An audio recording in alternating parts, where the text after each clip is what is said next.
I do. Okay. Stream started up. So, last we saw our heroes of the Onyx Circle. You guys had taken a job to go to the Eastern Forest to deal with a little bit of a goblin problem. The group ventured to the outskirts of the forest, and you guys decided to camp out for the evening. Keeping watch, one of your guys' watches, Conrad in particular, while he was on his watch, he noticed a familiar sound going by the camp. It was a familiar flapping sound like wings, and he immediately recognized it as a similar sound to the same flapping of wings that you guys have heard a few times in various locations. Um, it kind of passed over you guys and continued eastward. You guys didn't really think too much of it at the time. You guys kept your caution up, but you guys continued through the night with no other incidences. That morning, you guys arose to, greet your bounty with a lot of energetic energy and shite, but you guys proceeded into the forests.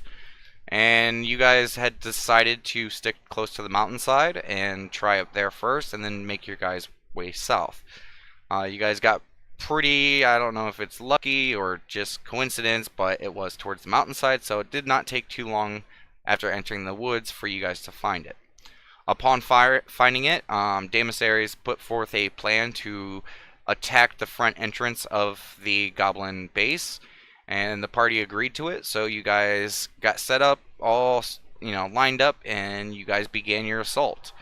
And immediately upon charging the entrance of this goblin encampment, Damasaries and Cletus immediately were the first two to realize something was off, as they turned the corner to the entrance, and before their feet were nothing but dead goblins. And as a reminder, it wasn't just goblins; it was goblins, hobgoblins, and even bugbears. So a whole litany of goblins. And the party came back together and started going through the encampment. Um, and in front of you was basically a mass display of carnage, more than any of you had ever seen before. Easily 50 goblins just right up front, and they were all just laid dead. You guys began to investigate some of the wounds, the tracks of the area. You guys started thinking back about what could have possibly done it.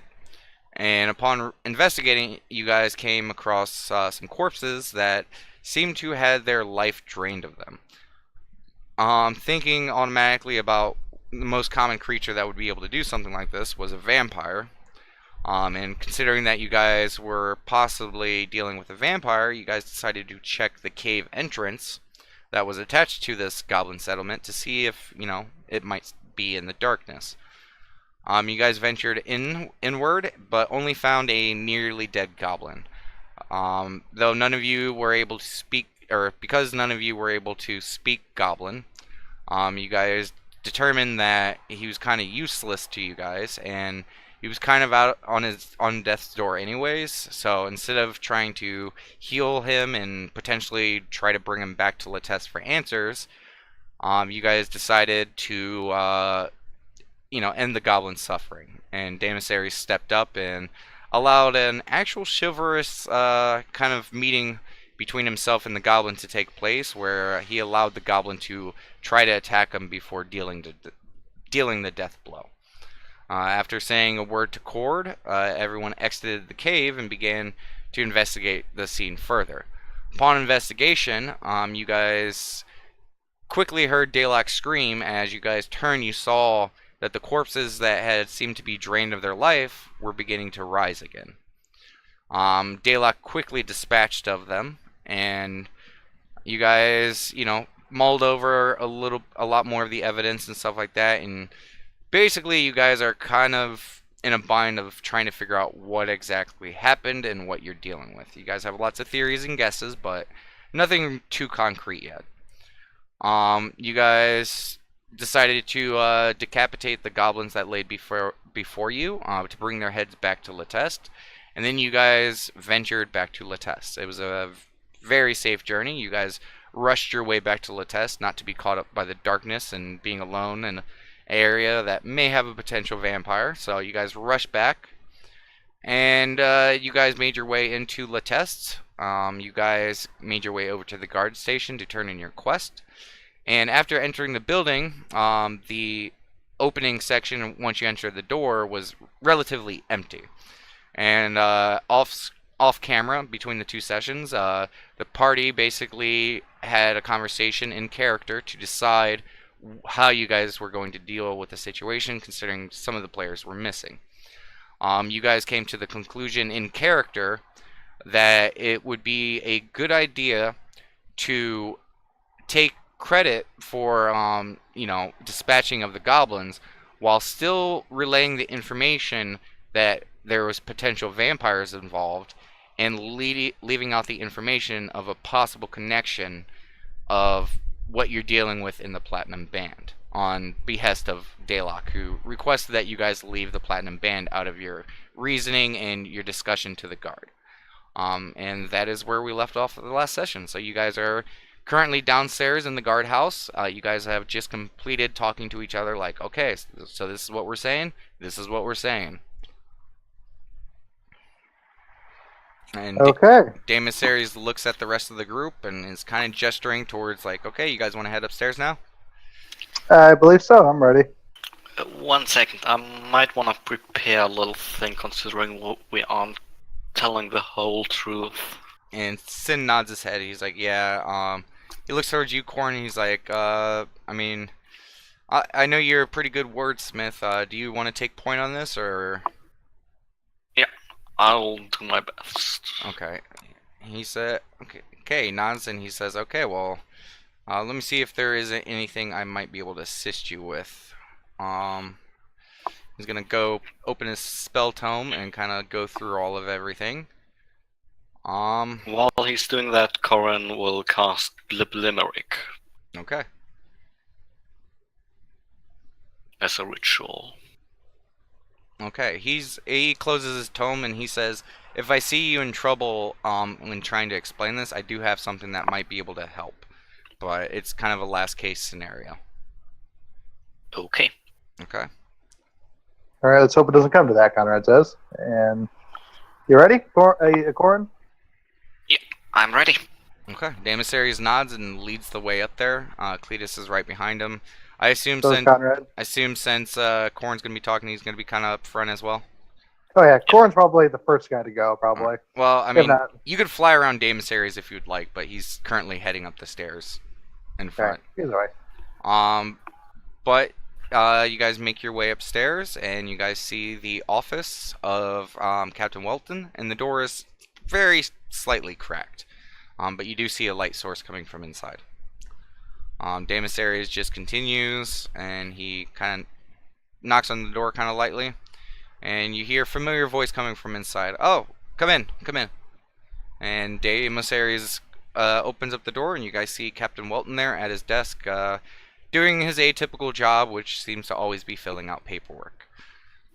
And Damasaries steps inside, and Captain Welton stands up and greeting. Damasaries stands really close to the desk. Cletus kind of goes slightly off to the right and at the front, and you guys are allowed to stand wherever you guys want.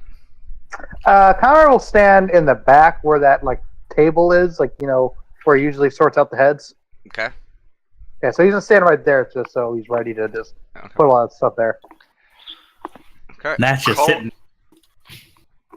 You go ahead first. Oh, I'm just sitting. Okay. Corin will fly up and stand on the edge of the desk. Okay. Captain Welton kind of, almost for the first time, really fully recognizing the fact that there's a pixie in the group, but he's taken aback for just a split second. He's like, "Oh yeah, they got a pixie."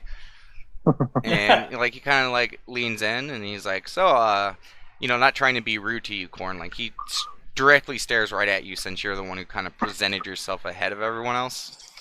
So he's like, "So, do you have a word on how well your mission went?" Corin will give a military salute and start with, "Captain, my captain, we have returned from our given mission and will..." And before you even finish, Captain Welton raises his hand and just giggles. He's like, "Okay, you don't have to do that. Just, how did it go? Tell me what happened." Went to find goblins, found goblins, killed goblins. Some few goblins just didn't care, still back up, killed the goblins again. And Uh, he's just kind of staring at you with one eyebrow raised, and Damasaris like lifts up his hand. But he hears you speaking from the back, Conrad, and he pauses and looks over. No, Conrad didn't say anything. Oh. As like Corin's saying that, right? Conrad's putting the heads of the goblins, each on that table. Okay. Well, since you didn't say that, he wouldn't stop. He would have been like, yes. And he kind of looks towards Sin, and Sin like rolls his eyes and steps up. He was like, yeah. You know, you heard the short version, but yes, we found the goblin encampment and we started dispatching them. But after they were dispatched, we did notice that there were a group of them that were dead before we arrived there. And, you know, we're not exactly sure, but there are some signs of undead or necromancy or something, because what was dead rose and attacked us. And Captain Walton looks towards you guys. Corin, go ahead and give me a bluff check. And Nat, you're not helping on this one, so Corin would be able, or Corin. Oh Jesus, I don't. You didn't see that? No, I didn't. I just tabbed over. Wow.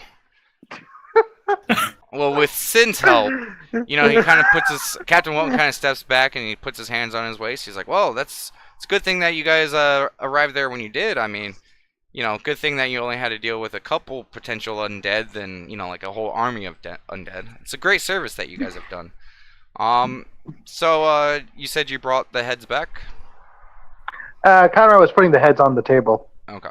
So he's while gonna... that was going on. He's gonna get up and start walking over and, you know, like... He kind of removes his kind of like, he had like these leather gloves on. He kind of takes them off and just gets in and starts helping you like set them up and stuff like that. And, you know, you start going through and, you know, you get them all out. Do you pull out what order do you pull them out as? Do you start with the regular goblins, hobgoblins, bugbears? Like, what's the order you're pulling out? Because remember, a bag of holding, you have to actively think of what you're pulling out. Yeah. So I was going to put out the, what's called bugbears first. Okay. Hobgoblins. Okay. Goblins, and then I'm going to have the pruned ones last. Okay. So, I mean, he helps you get to that, and, you know, like, you get like halfway through it, and he's like, did you bring back the heads of the ones that, you know, seemed a little off? Oh, yeah, 1 minute. And then kind of yeah, like thinks about that. You just continue, and you get to the pruned one, and he takes it, and, you know, you kind of, like, hold it up. You know, like, there's a, like a gas lamp right above the table that you guys are at, and he kind of holds the head towards it, kind of like messes with its mouth a little bit. And he's like, well, I mean, it's hard to say for sure. I'm not a scholar in this area, but I mean, if this rose, I would say that it's probably some necromancy or some undead, some type. But I mean, I'm not really an expert, so I can't really say for sure if this is a vampire. Would you know who to contact about that? Yes, and I will notify them as soon as we are done with this meeting. And I will let you guys know our findings since you guys are in the loop of this mission. Undead is taken very seriously in Elois, and, you know, you guys have been a great help so far, so if this does turn out to be something, I will definitely notify you guys so you're made at least aware of the situation so you guys could better prepare for the future. And Damasaris says thank you. And he goes through and he starts counting the heads, and he's like, okay, so 45 heads. Mm-hmm. Okay, he walks back over to this table, and he opens up his little ledger that he's always looking at. And he goes through it and pulls out like basically like the copy of the job information. And he's like, okay, so, you know, I would say that you guys have, you know, you guys say you wiped out the encampment over there, and with those heads, I would have to agree with the fact that you probably did. So definitely, you guys will receive the 2,000 for the, you know, elimination of their new hold in the forest, and I will definitely see fit to grant you the 5 gold per head. And he starts writing in his ledger and stuff like that, and he starts pulling out gold. and he starts putting it all into a bag. And the first bag he gets, counted up. It's a big bag. You can pretty much guess that it's the, 2,000 gold from the job. But then he starts counting a secondary bag. It's a little smaller, but it's still pretty significant. And he slides the 2 bundles towards Daemis, who's kind of the closest one to his table. He kind of slides it towards him. And he said, there you go. That's 2,225 gold. That is the payment for the initial job costs and the delivering of heads. Hang on, how much was it? 2,225. So we got 7 of us. So that's 317 gold each, Conrad says. Okay. He said, and then Captain Wanton looks towards you all. Is there anything else? I believe that's it. Conrad looks at the group. Sin just nods his head. By the way, so Damon, I got rid of all the heads from my inventory, right? Yes. All the heads. Cool. Yeah, there's a nice big pile of heads right on Captain Welton's desk. The table was not big enough for them to all just be laid out side by side, and bugbear heads are a little bit bigger. So there was a little bit of Jenga going on. But he basically has he has a giant table filled with heads right now. He actually calls a guard in, gets his attention. Guard kind of comes up the stairs and starts looks at the giant table of heads, kind of looks towards you guys, and goes back downstairs. You can only assume with his disdain that he's probably coming back to pick up the heads. And Captain Welton looks towards the group and he says, well, if there's nothing else, you guys have a good evening. Have you guys given any thought on to what you guys are going to be pursuing next? I assume we'll check the quest board. Has there been any new quests? No. The information that's there is all pertinent information at the time. Okay. Though there was someone who decided to remove a bounty from there. I got to check into that. But I mean, besides the bounty, I mean, everything else is there, and I mean, we haven't gotten any word of any other situations on the rise. I know, and he kind of like looks around to see if any of like the other guards are around. He says, I know Captain Welton has been working with the Platinum Band in a situation that, I've been told that may need your assistance soon. But it sounds like that might be a little ways down the road. Okay. So for the time being, I mean, if with this, and I've already gotten word that the Platinum Band is on their return trip home, I mean, the last thing I believe that was available was the Giants. Okay. Well, we'll figure out what we'll do tomorrow morning. Okay. But be sure to, if you guys do decide to take that job, like any job, you come see me, because that one actually has a bit of important information along with that job. Okay. Sounds good. Thank you. He gives you all a nod and he says, well, thank you for assisting Latestigate, and you guys have a wonderful evening. Out of character, because Welton pushed the gold towards Demissaries, did he pick it up? Demissaries basically has one big bag in one hand and the other one just like, he's just holding it on for you guys so you guys can split it up. Okay, yeah, so I was just wondering about that. Okay, yeah, then Kyra will start to leave. Okay. I don't know if we want to split up right now. It's everyone gets 318 pieces besides me. I'll take 317. Okay.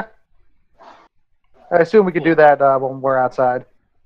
Well, Demissaries says you probably should do it on the squawking box. It's kind of hard to count coins in the middle of the night. Yeah, Conrad says. Sounds good. But yeah, Demissaries starts leaving. He's like, he's definitely ready to get home. I mean, it is pretty late right now. What time is it currently? It's around like 10 or 11. I mean, you guys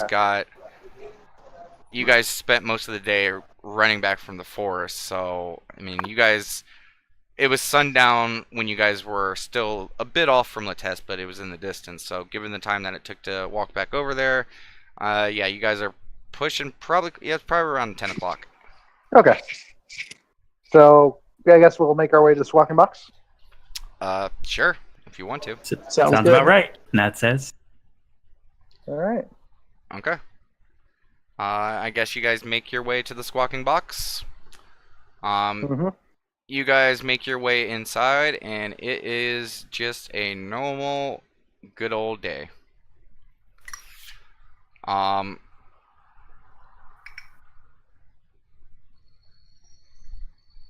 have returned. Do you really say Welcome that? back. No, that was just out of character. Yeah. Oh.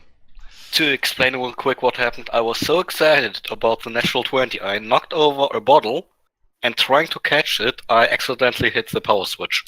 Oh, I didn't even notice you left. Man, I'm a bad DM. Okay, well, welcome back, I guess.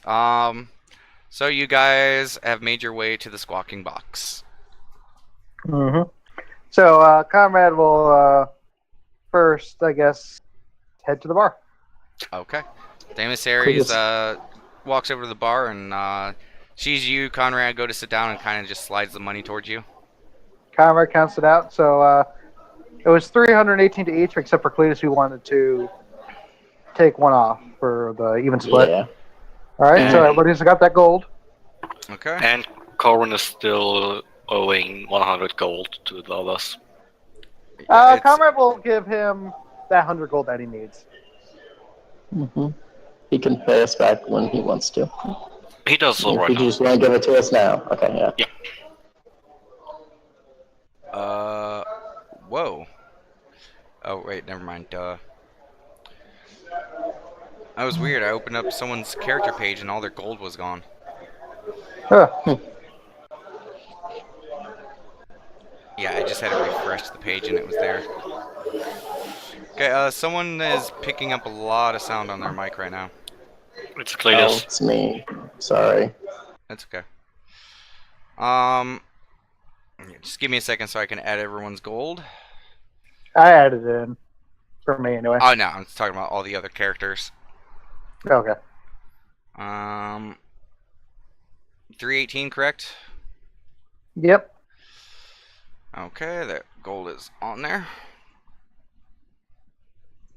And last one. Yeah, Nat's just walking up to the bar in awe, just thinking to herself, "I actually did it." I mean, it's not difficult. He got natural 20. Yeah. Yeah, and like his buff too, like whatever. Yeah, Oh my plus sin assisting. If Nat assisted, it would have even gone higher. You guys would have had like a 40 for that roll. It would have been like a 44 with the plus 20 bonus. Insane. Yeah, you guys, 100% believable. That whole situation sounded perfectly fine, and Captain Welton was eager and assisting. Plus, it helps that you guys are already a hero in his eyes, so he kind of believes what you guys say. But anyways, besides the point. So you guys are sitting there, and you guys all have your gold divvied up. Okay. So with that, Conrad will actually wave over Cat Mara. Or Felton, whoever's at the bar. It is Cat Mara, as per the he'll wave usual. her over. And kind of back up in time a little bit. As you were approaching, she did wave to you guys and greet you guys as you came in. Okay. Nat waves back. She comes up to the bar, sees you guys counting out coins and stuff like that. Looks towards everyone. So I take it went well. Yeah. Kind of what to Pretty say. good. Surprisingly, Nat's. Even I don't believe it. Okay, give me a second. Because Nat said something that's going to make Cat Mara think. Okay. She stares at you, Nat, with this very inquisitive look. And she pauses and she's like, okay, if that's how you guys want to be. So what can I get you for the evening? So Conrad looks like he's about to order, and then he's like, actually I have an idea. And he kind of looks towards the group. How are you guys feeling right now? Like, you feeling all right? What do you mean? Nat says. There's I'm something feeling a little tired, but all right. Yeah, generally with you guys huffing it, you guys are pretty tired. Hmm. Well, there was an activity I was planning on having us do, but if you guys are tired, we can do it another time. And Damon Series kind of like speaks up. He looks towards you. He's like, I mean, I don't know about you guys, but I kind of almost feel like cheated with that last job we just did. Um, I, you know, I would love to get back out there. Same. And Sin's like, whatever. All right, so do you guys just want to call, just go easy tonight, then just go back to work tomorrow? Sounds good to me. Yeah. Okay. Kyra will just take water then. Yeah, Damon Series does not. He immediately orders another bottle of wine and starts drinking it. Mhm. Sin gets a little bit of ale. And Daylock is actually going to abide in a little bit of ale. He's kind of sipping on it. Let's see. Kyra will ask Katmera if she can kind of fill his half-filled water again. She's like, yeah, sure. Do you mind filling up it in the morning, though? Oh, yeah, sure, that's totally fine. He takes it back. Yeah, we had a bit of an incident with our plumbing downstairs. Oh, what happened? Oh, let's just say old friend stopped by and he was a little upset and, you know, kind of lashed out a little bit, but, you know, it's nothing too crazy. Kyra will kind of lift an eyebrow at that. Can I do like would it be insight to see if she's talking about the same dude who came in like the other night? Remember the dude who had to hit her? Huh. I mean, I that's hope what it- I'm thinking, but Go ahead and roll insight, but it's kind of information that's a little bit past the bounds of an insight check. I mean, I could just say it as well. That's fine. Yeah, I mean, you really can't gather that type of information from just looking at her. Okay, all right, I'll roll anyway. Yeah. But you might just go ahead and let's see what the roll is. 10. Insight checks are funny that way. You know, Lady Cat Maris, she's a hard person to read. You know, she says it with a smile on the whole time. So you're like, okay, well, you really don't have much to go on. I mean, you can theorize, but that's it. Okay. I hope it wasn't Trevor, Nat says. And she kind of chuckles to that. Whatever happened to Trevor anyway? He just kind of looks at that. Why? I don't know. No one's seen him. Yeah, kind of weird. He just kind of left after your fight. Daylock looks over at you, Nat, like, yeah, what did you do to him? And for the first time, Daylock is kind of joking and jeering you a little bit. Like, what you do, Nat? Huh? What you do? Conrad's laughing, just like chuckling, like he's like clapping a little bit. She showed him a whole new world. Daylock just pauses and with one huge eyebrow raised towards Corrin, looks back at Nat, looks back at Corrin, looks back at Nat, and it's like, I don't get it. I broke his nose. Oh. Now Daylock looks even more confused. And Sin actually speaks up. He said, well, if, you know, this is what we're going to do, and he looks towards Lady Catmare. He's like, I'll be taking my late night dinner up to my room. And she gives him a little wink, and Sin and his familiar starts going up the stairs. Kind of gives you guys a half-assed wave as he goes up the stairs. Actually, I could use some food too. We've been running all day. Well, he didn't have food. Yeah. He had We an just didn't ale. order a dinner and milk. Okay, go ahead and you guys know the cost for that? Was it 2 gold for food? No, hell no. 5 silver? Give us. I think it's 2 silver, but just let me double check. Yeah. You guys have me doubting now. I'm like, definitely know it's not gold, but Yeah, that. Yeah. Pretty sure it was 1 copper. definitely not one No. copper. Yes, 2 silver. 2 silver. Unless you guys want to get a feast. Next Not the day for Next. feasts. Wait, what? What's it for the milk? Is it 2 silver too? No, it's wasn't it 2 copper? I think so. It was 2 copper. Yeah, Yeah. it was like, just no, it like was real 3 cheap. copper. Okay. So, So you guys, dinner or feast? Dinner. Dinner. Yeah. Okay. So that's 2 silver for anyone who wants it. Did so. Okay. Yeah, feast it's for a group of people. But you guys pay Katmera, and she starts going back into the kitchen, and after a few moments, she starts bringing out plates, and it is the atypical, delicious, hearty meal of the Squawking Box. Not very, like very fancy, but it's all very fresh and well made, well seasoned. It's very good cooking that you guys have come to expect from your stay at the Squawking Box. Mm-hmm. They But, chow down. yeah. Daylock finishes his meal, and it's like, okay, well, I will see you guys in the morning. See ya, Daylock. good night. Good night, Idea. Daylock. Kind of gives like a polite semi-bow and starts heading up the stairs. What's going on right now in the bar? Like just in general, like the scene. Right now there is Trey, Felton, and one elf who's sitting at this table over here. Hang on, I'm looking for it. Male or female? Male. Doesn't hurt to ask. Okay, now I see it.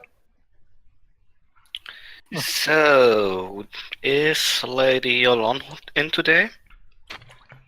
You asking Lady Katmera? Yeah. She says that I'm not quite sure. I don't know if she's returned yet. Do you know if any other employees have returned? Conrad just kind of asks the Catmare. Well, I probably would, but Mayor Ravon was on my ass all day today, so I had to deal with that. So I really haven't been, working all day today. So So he paid the 1,000 gold? he wishes. Conrad just shut up.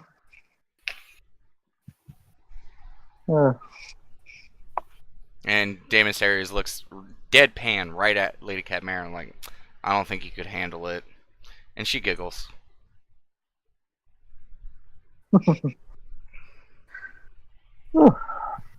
But you guys finish your meals and they are delectable. And at this point, it's probably around like 10:30, 10:45. Cletus is gonna go up to, or say good night to everyone, and then go and sleep in his room. Okay, specifically in your room? Okay. Bye, Cletus. Night. Damon Series gives you like a big bro wave. Every wave of his is a big bro wave just because his large arm. Yeah.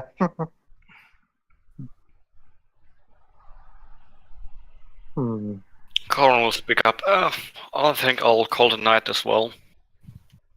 No, Conrad disappeared.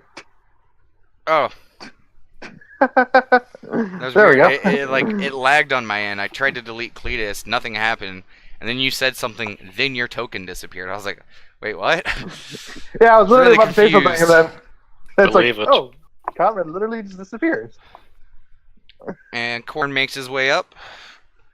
And will make his way up to the 3rd floor. Okay, 3rd floor? Okay. Yeah. Pausing you for right now. What are you guys doing? Conrad just kind of looking contemplative, like, I'm getting a bottle of wine. Okay. That will be a 5 gold. Woo. I can use a drink, Conrad says anyway. Like, he'll order a bottle of wine as well. Okay, 5 gold. Yep. Lady Catmare looks after this bottle of wine purchase. She's like, man, I need to up my intake a little bit because you guys are going to be cleaning my stock soon. I guess we could always get the higher stuff now. Well, Like, what else do we got? I got plenty of higher stuff. It's just, even that stuff, we don't really have a lot of high rollers coming in here every single night buying bottles of wine. From the stairs, you just hear Corin shouting, well, the emissaries also gets a lot of your stock. Demisarius does not get it. Lady Cat Mara giggles.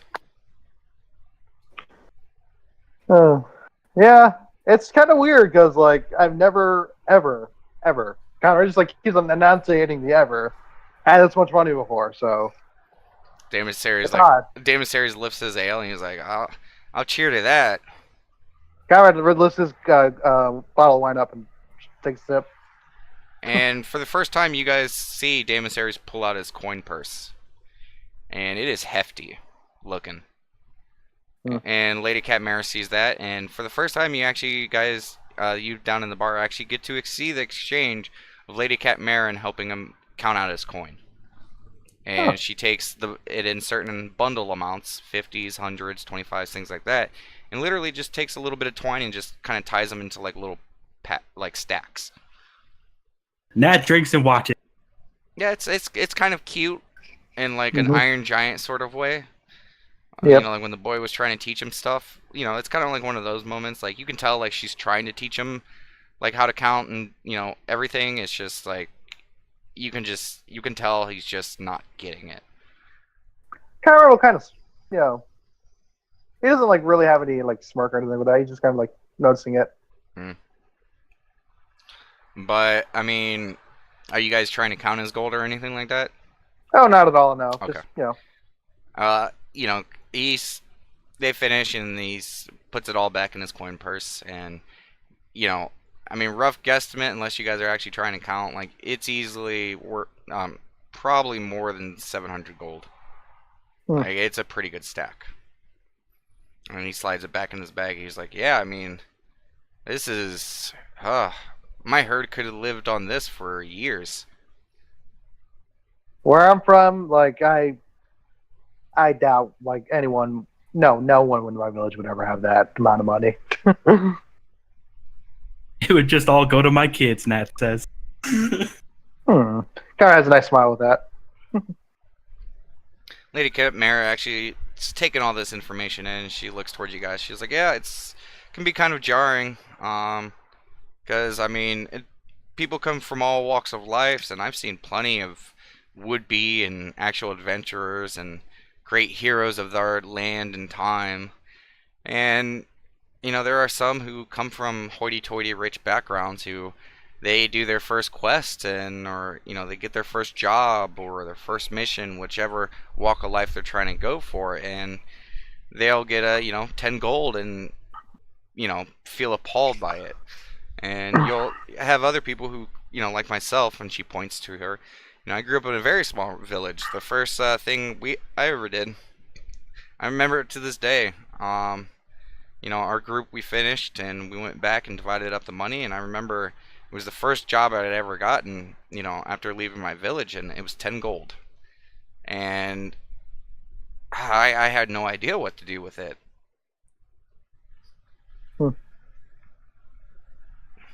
Yeah. After I left my village, I just kind of wandered about, doing job to job. So I definitely never had this much cash ever. Yeah, it's a bit jarring. You almost get lost in what to do with it. And Lady Cat Mara steps back and grabs like a crate of glasses that appear to need to be washed, and she's like, for years I would, spend money on frivolous things and do all sorts of crazy things with it, but everyone finds what they need eventually. And she like stomps the floor of the squawking box, and she's like, and I found mine. And she just grabs this tray and starts going in the back.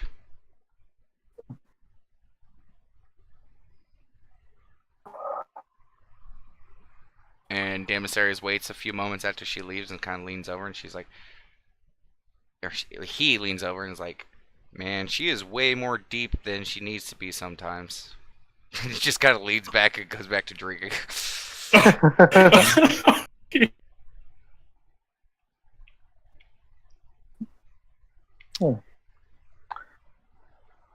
Always a great thing to hear. Always a great. What was that? Were you roboting? No, I just said always a great thing to hear. Okay, can you try just rejoining real quick? Yep.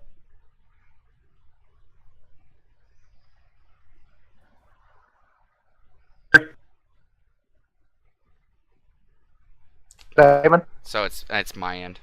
Okay, give me a Okay. second. Making me worry for nothing. Hey, okay. It was always a one-sided issue before, like, 2 days ago.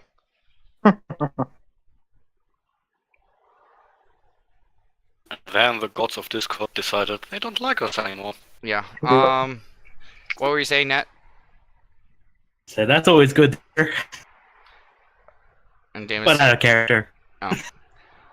Okay, we're gonna pause on you guys real quick. Corin, you say your little jest as you're going up the stairs, and you hear a little bit of information. You're like, oh, I gotta say this real quick.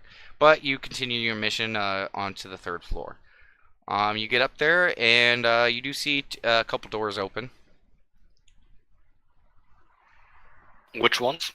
Immediately to your right, the room of Tyriok. Immediately to your left, Mistress Payne, and there is another room second down to the left, which is opposite of Yulon's room.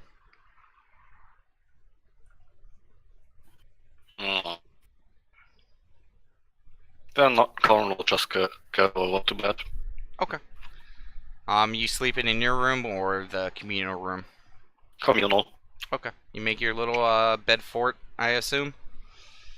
And this time with more insulation. Okay. Okay. Back down to the people in the bar. What you guys' plan? I was gonna say, how's the kids, Nat? So Lele was pretty much telling me that the kids were mouthing off their. Emissaries immediately interjects. Who's Lele? Yeah, my mom. My dog just clicked off the game. Continue. Sorry. Yeah, Nat just tells him my mom, and she's telling Conrad. Apparently, they mouthed off their babysitter. And Okay, hold on a second. Mine's roboting again. Okay, one sec.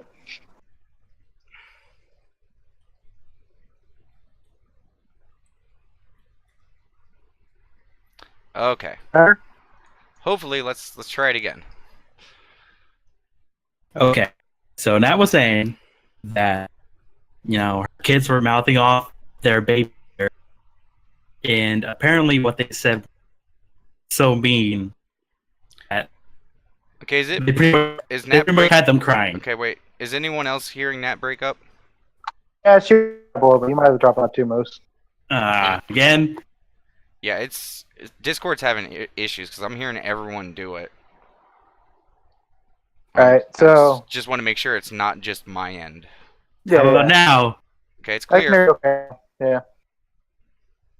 Okay, so the kids were mouthing off their babysitter, and apparently they were saying something. They said something so mean that the babysitters will not re-utter those words. So I'll just kind of say, like, how are your kids? they're only like 5, which is more surprising. Yeah, no, he's kind of surprised about it, like, wow, like, And Damasarius looks over like, who was babysitting your kids? My stepsister.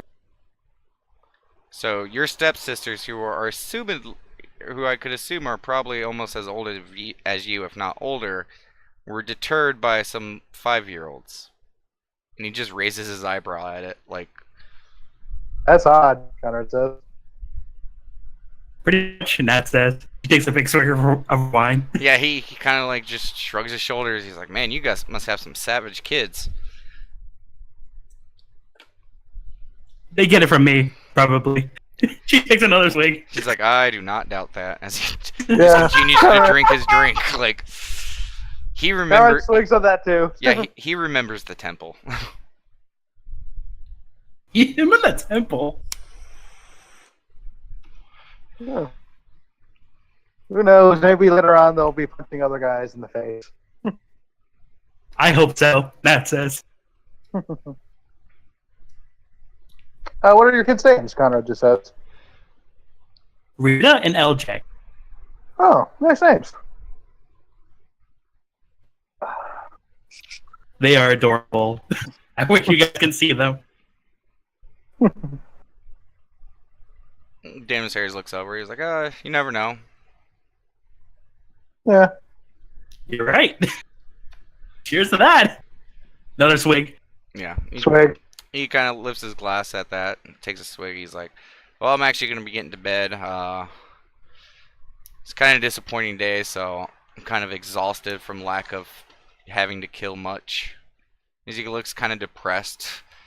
And you don't need to incite it. You can tell in the back of his head right now, he's imagining all the potential goblins he could have killed, seeing how many dead bodies there were, and he's just like, "Oh, my hammer didn't get to touch any of them."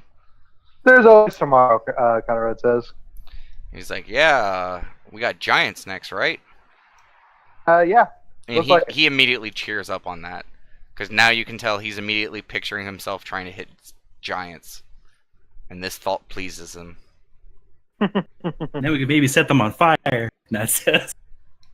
He like grins even more. Like he's like, ah. He's like, he shakes his head. He's like, okay, enough daydreaming. Let me get to dreaming. And kind of he walks past you, Conrad, and like to him it's like patting his hand on someone's shoulder, but to you it's like a tree just fell on your shoulder a little bit, and he's like pats you on your shoulder as he goes up the stairs. You're like, ugh. Ah. Yeah. Good night, Damus Harris. Connor says, kind of rubbing his shoulder. He gives a single finger crossbow as he has his ale in his other hand as he's just going upstairs. I give him the 2-finger crossbows. And Damus Harris disappears upstairs. What a group we have, Nat says. Yeah. We have a nice cadre of companions, Conrad says. And Lady Catmara comes out from the back area with an empty tray now. She's like, a bunch of weirdos if you ask me. She just walks in and sets the thing down. Felton kind of chuckles. Yeah, I guess. Yeah. We are a little bit odd. At least I am anyway, Conrad And says. you hear Trey far off next to the wall to your right, and he's just like, no, it's funny because we're all a bunch of weirdos. And he just continues to stand there, arms crossed.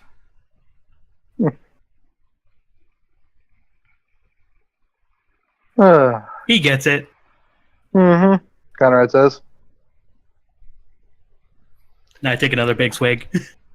Okay.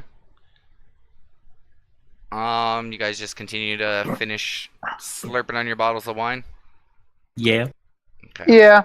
Well, unless you guys are going at a fast pace, it's probably going to be like another 2 hours to finish a bottle of wine. Fair point. Or maybe an hour. Depends. We are kind of practice drinkers at this point in the game. Well, anything faster than that, you guys are going to have to do an endurance check. Yeah, just saying.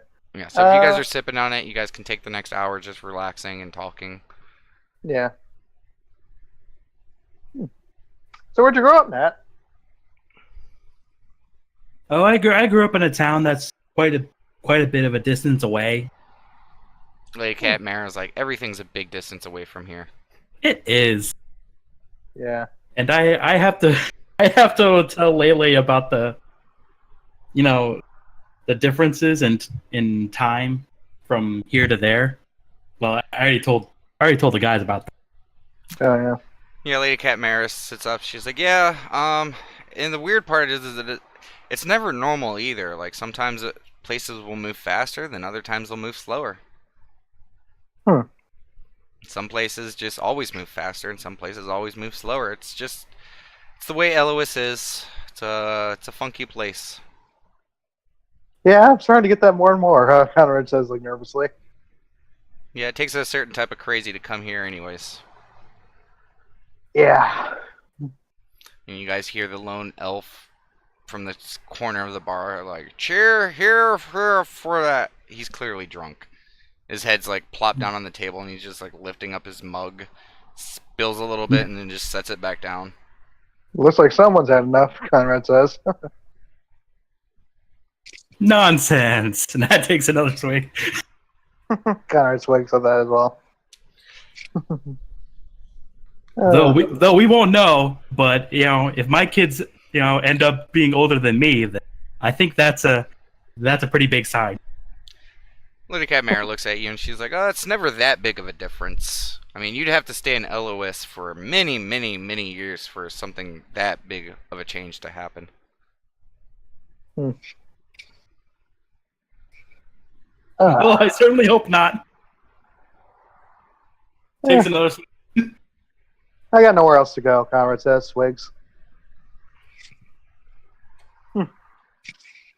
Lady Catmare looks at you like deadpan.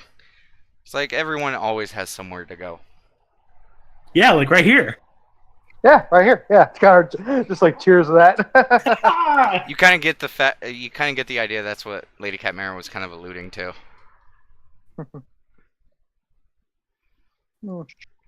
She looks at you and she's like, "LOS tends to be a home for lost things." I hear that, Conrad says, Swigs again. She kind of like sits back, leans back. She's like, it kind of makes sense that one of the hardest places to get through in all the realms and all the planes is where the people who get lost tend to go. It's almost poetic.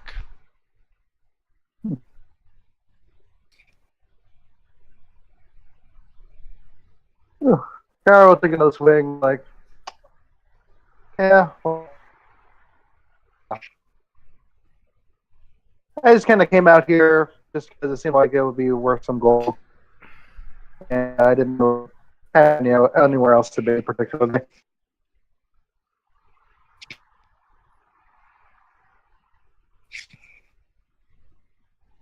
Who knows? Maybe Lady Catmare will let you work on the third floor. Like nudges you with, like an elbow a bit. Like she turns around, stares at Conrad, gets real, like almost uncomfortably close. Nah, he doesn't have what it takes, and she just turns around and goes back to her work. I'm kind of glad, actually, Conrad. I know I don't. That's as she chuckles at that. Though, I have been thinking about going to the third floor again, but maybe when Gallus comes back, Conrad just says. Is he nice? That's what Nat. He's nice looking, Conrad says. Lady Catmare kind of turns around and like leans in real close. He's like, he's kind of an asshole. Is he? Nah. Yeah, Kind of looks disappointed now. Pretty face, but you really can't expect more than that. He's good for a night, not good for a date. Yeah. Nat gives a dreamy sigh and says, "Relatable." What about you, Nat? Are you ever interested in going on the third floor for, I don't know, a little something more? I don't think there's anything more than Tyriok. I mean, there literally are multiple other people there. Conrad chuckles. And Lady Catmare, hearing this, looks right at you, Conrad. She's like, "You'd never spent a night with Tyriok, have you?" No. He definitely has. Well, if you spend a night with him, you'll understand why a lot of women say that one night with him is all you need. And she pauses for a second. Actually, take that back. Most people who spend a night with Tyriok say that that's all you need. I only know that, you went there, Nat, he kind of points to you, and Cleus went there.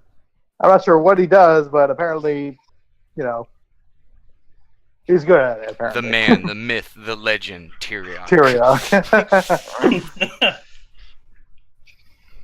Pam was a good Miss Sue, so I'll admit that. She was really good at it.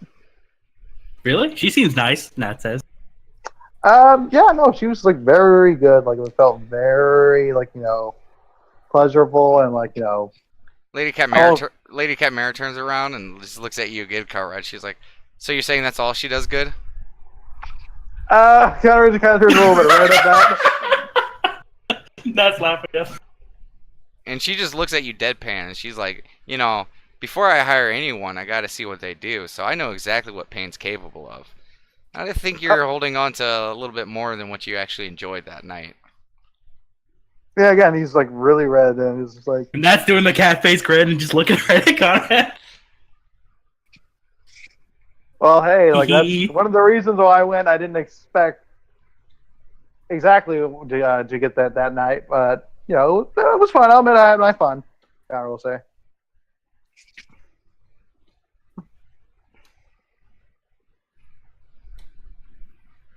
As long as you had fun, that's all that matters.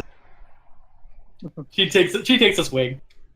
He takes a swig too. He's actually doing like a little bit of a chug after that. It's just kind of like, Oh shit! They just aired all my laundry. Oh crap. yeah, like oh god, everyone in the bar heard that. I mean, Felton, Catmara, or Felton, Trey, Nat, and some really drunk guy heard it. So, yeah. and Trey and Felton really didn't respond. Trey's just still standing there, and Felton's just helping Lady Catmara clean up from the day.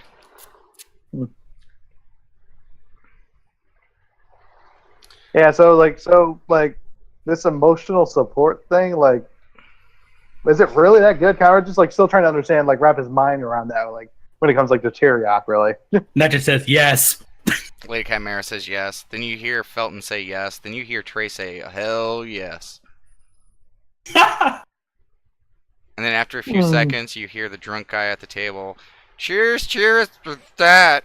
As he raises his mug again and just puts it down. You're not quite sure if he is actually responding to what you're saying. Yeah, or just saying it. Just saying it because someone said something. Huh, Conrad just like he's kind of like, he's like tipsy, I imagine, at this point, right? But like, maybe just the slightest bit of buzzed. Exactly, yeah. But like, he's kind of like got a contemplator, like, maybe I should look into this more. Look to him.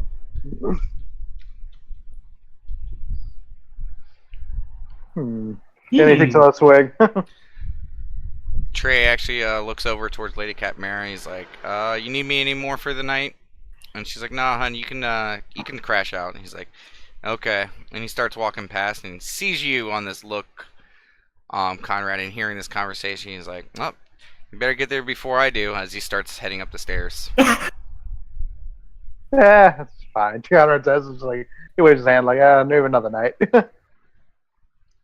You start to get the sense that Tyriok might be a favorite around here.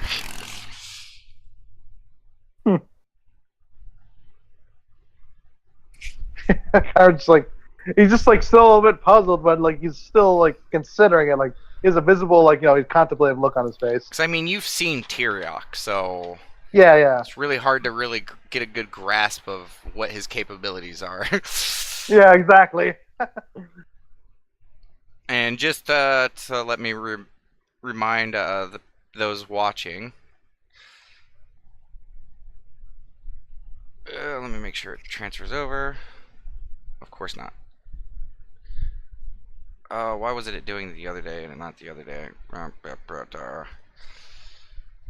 Maybe I gotta do this. Okay, there it goes. Show to players. Sorry. Now I figured out how to show people the stuff. Okay. Yes, this is Tyriok.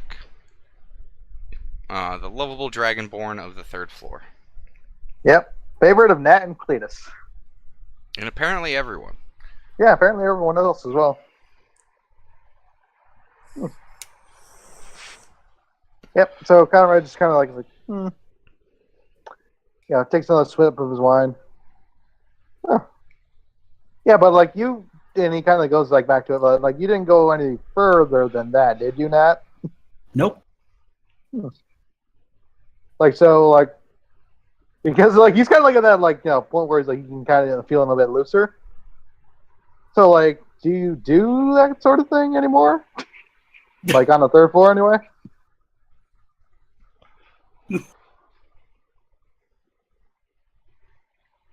Do I do that sort of thing on the 3rd floor? She says. He's trying to be delicate about it, but he's like, no. Lady Catmara speaks up, and she's been watching this whole exchange because you guys are literally just sitting right in front of her. Yeah. She stares at Nat for a little bit, and she looks over to you, Conrad, and she's like, "No, that girl right there is in love." Yeah, I'm aware, Conrad says.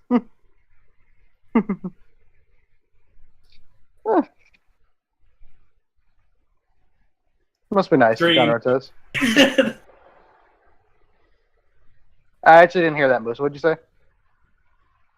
She sums it up as dreams. Yeah, Cadmera you're. has no clue what you guys are talking about. Kyra will actually kind of whisper, if he can. He'll do a stealth check. Sure. And hang on, let me find my thing. Oh no. Stealth checks. They've gone great for the party so far. I know, right? Okay. All right. So with that, Kyra will just kind of look like so just kind of pulling closer to that. Who are you whispering to? Nat. Okay. Yeah, so he's just kind of whispered in that, like, so, you're still looking for him still, right? Well, okay, I guess I can attempt a stealth check. Okay. Oh well. So she says, well, yeah, that's why I'm here. Lady Yeah. Cadmera says, "Oh, you looking for that blue one you were asking about?" Yeah. So Nat just kind of went to normal conversation now? Oh no, Usually- you guys are whispering. Even Lady Cadmera whispered it. Oh, okay, yeah. You Yeah. can just, I mean, she's a foot away from you guys. Even though you Yeah, guys are that's also whispering true. and being very quiet, I mean, you've come to be aware that Lady Cadmera is a woman of many talents. Yeah. Have you learned nothing? Yeah. So, have you found any clues? Like, is there anything I can help with that? Yeah, I saw him the 1 week before, but I have no idea where he is right now. Conrad says. Well, if you ever need help, like, tracking down leads or anything, I'll see what I can do. Lady Cadmera speaks up. She's like, "Well, I mean, given the information that you told me and what I've seen of him, I mean, if he hasn't been back around here, he's probably gone east." East where, Conrad says. Well, I mean, I'm not aware of the full situation, but it sounds like he got here probably right before you did. She's asking that question to Nat. Yeah, it sounds about right. And, even with the time shift, I mean, it probably wasn't more than a week or two before he actually got into Elois. So, I mean, he's probably still in Elois, and if he's not here, if he did arrive, not too long before you, he's probably not made his way into Celestia, so... And he definitely probably didn't make it into Throggermere. He's probably over in one of the eastern cities. What will those cities be? Well, I mean, it depends, but I really don't know much about the man. But if he's comfortable going into darker places, I mean, that's pretty much anywhere over east.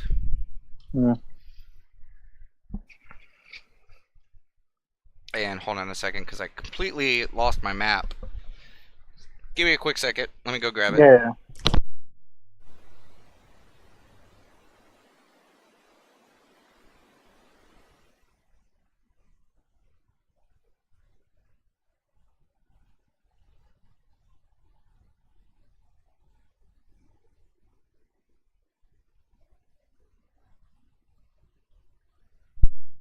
Accidentally butcher the names of the places I created, so yeah, she's like, well, I mean, the major places over out east is Abin Cove, Anura Oasis of Batora. I mean, there's also Redden Village out there, but that's relatively new, and I doubt, anyone assigned by Celestia would be going out there. What was the name of the Yeah, I got it. Okay. I will actually type it out to you guys in Roll20. That'll be perfect, yeah.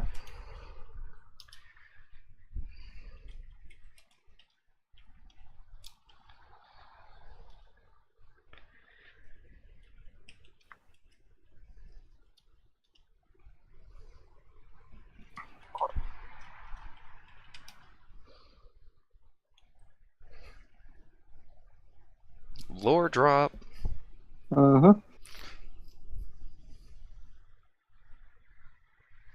Yeah. Might be some places we should check out at one point. He looks in that. She's like, do you guys have a map? I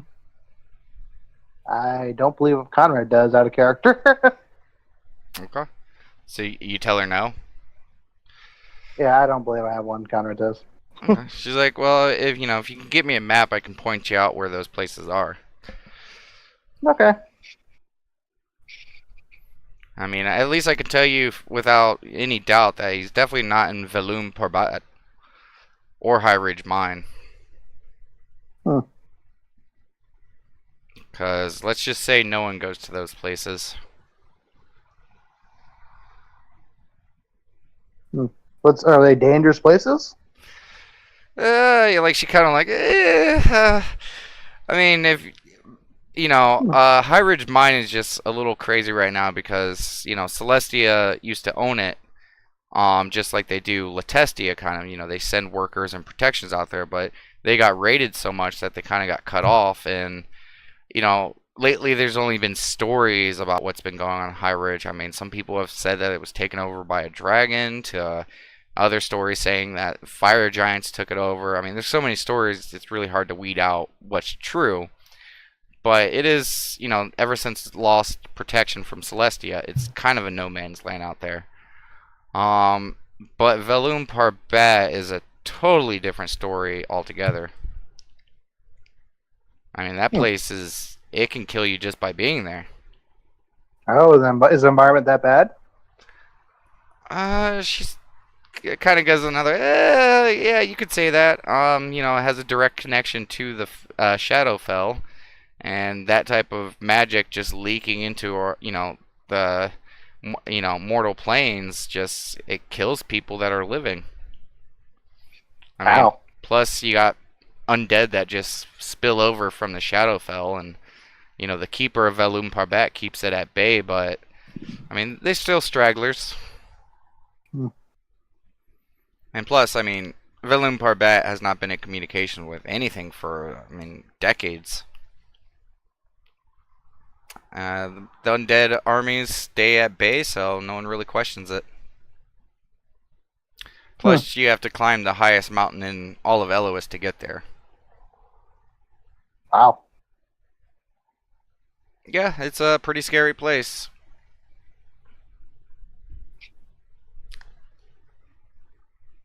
Thank you for letting us know, Captain. She gives you a wink. That's it. She's like, of course, hon. Natwig's back.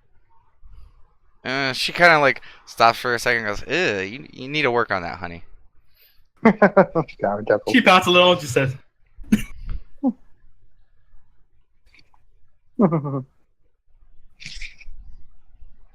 okay, you guys are at this point a little tipsy and pretty tired.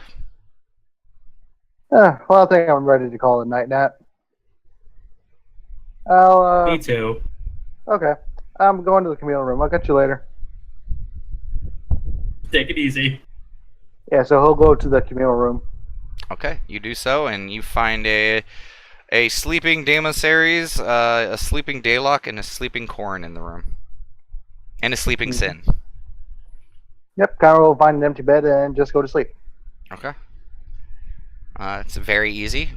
Sin is pretty obvious because he has his familiar right on his bed. You couldn't miss Damasaries if you tried. And Daylock is right next to Damasaries, and Corrin has a gigantic bed fort on his bed, so it's kind of obvious.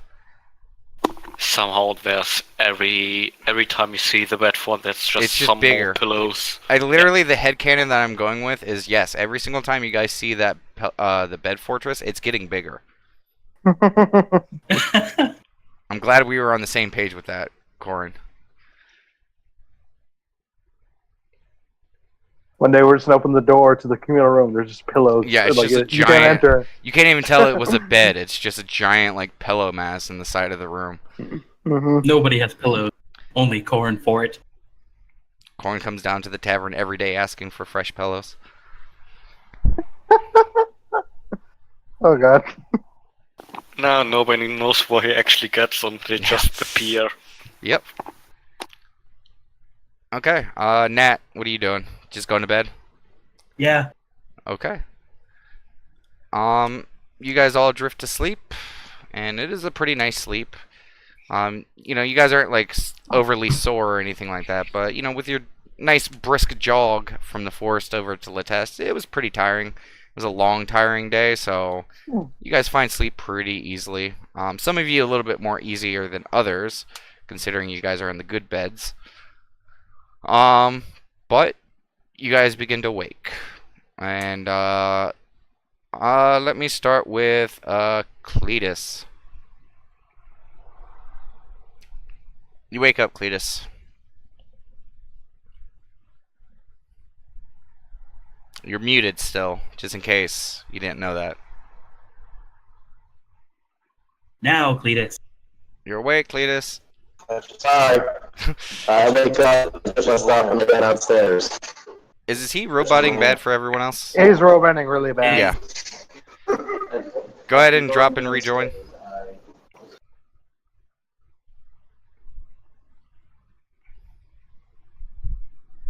That's the wrong one. There we go.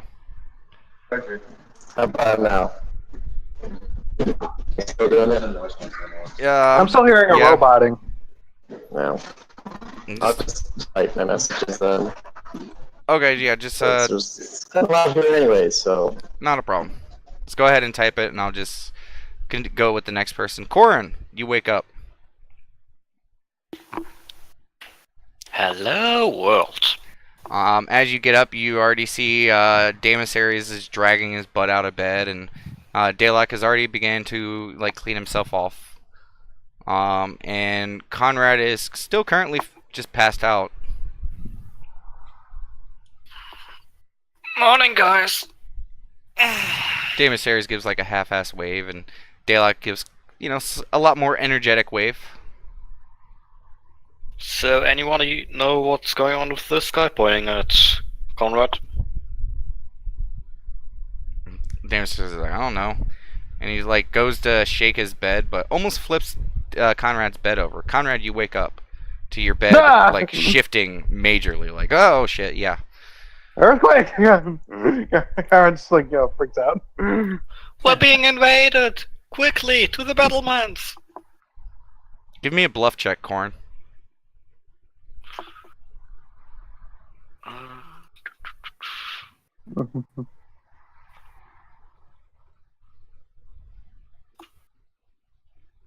Okay, you believe that you are currently under attack, Conrad. Conrad gets his bow, draws it. Okay. You look They around. wanna take all. You look around, and Damus Ares is just standing there. Daylock is washing his face, and Corn is fluttering around, yelling at you. They wanna take all our disgusting berries that actually hurt us! Quick! Conrad puts down his bow and is like, "Oh, you guys." Gotcha. Conrad's sighs, and then he washes up and gets ready to go downstairs. Okay. So is that what everyone's doing?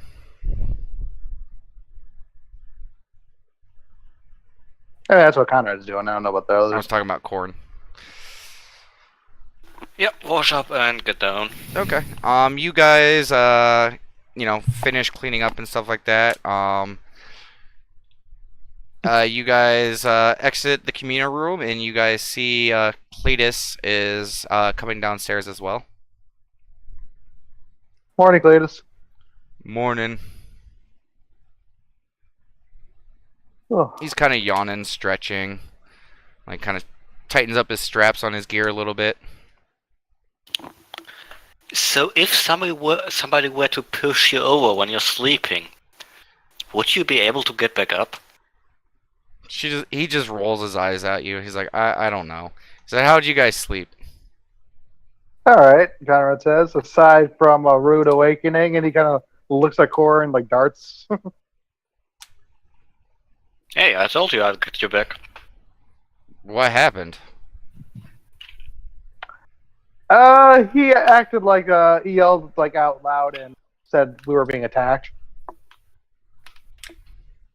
Yeah, Cletus just starts chuckling to himself as he continues downstairs. And Conrad Damon's, just kind of got that morning kind of like glazed look. yeah. You guys head downstairs, and you guys see Lady Catmara there. Fresh and ready to go for the morning.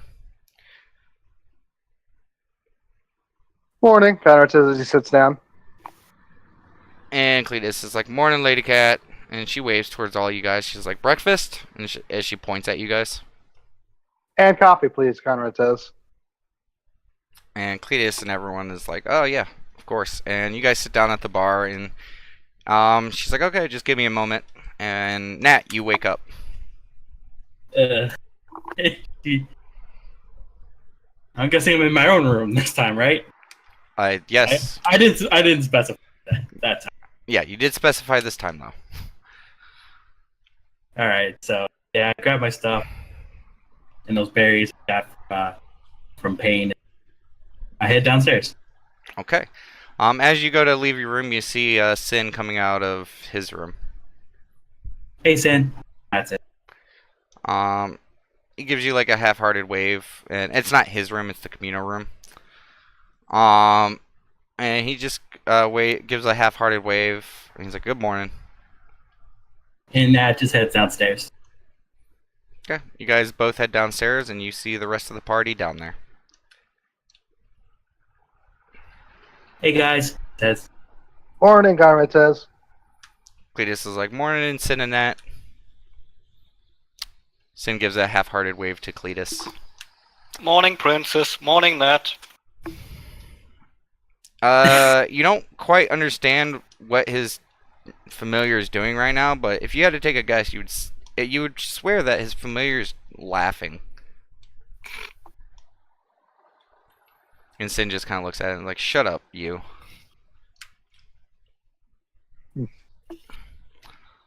And Lady Catmara comes back out, and she's like, "Oh, I see the rest of you guys decided to join the living. Breakfast?" I'm getting there, and that's it. Yeah, she sits down at the bar. Okay, she starts passing out, meals. She only has so many meals because she also had to bring out some fresh coffee, but she sets 2 mugs of coffee down and a couple cups, and she starts handing out the breakfast food, and you guys wake up, and it's the atypical Squawking Box breakfast, and it is delicious. Fresh bacon, cured meats, cheese, bread, all the goodies. It's good. And you guys start digging in. Mm-hmm. You guys, yeah, you nums your faces off until you guys get that, morning burst of energy from the breakfast. But you have finished breakfast, and you guys are currently sipping on coffee of those who are doing so, and the day is yours.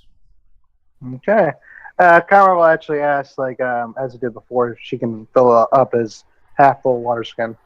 She's like, "Of course, anyone else?" And just for continuity stakes, you guys all hand over your water skins that need filled, and she brings them back. They're all filled up. All right. Thank you. So, and Welton said there probably wouldn't be, but you guys just want to double-check the board just in case if there are any other cases or requests. Damasaries is like, "Yeah, definitely." Never hurts to double check. Cletus agrees. Sin's like, All right, "Yeah, just whatever. Tell me what we're going to do." And he just sits down. Continues to sit. All right. Conrad will make his way to the board. Okay. Cletus gets up and joins you as well. You guys, okay. You guys make your way over to the board, and you see that the mission to the east and west is gone, and the only thing that is on the board is the search for Sir Frumpt and the mission with the giants. If you guys need me to go over either of them, just let me know.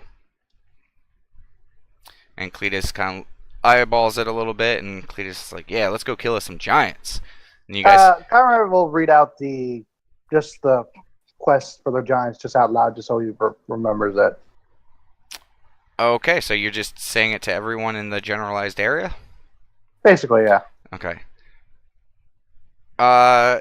Investigate giant activity to the north of Latesse Mountains. giants have been seen moving down the mountains. Normally do not roam this far away from the peaks. Find out what is causing them to make their way south and off the mountains. Stop them if they provoke aggression.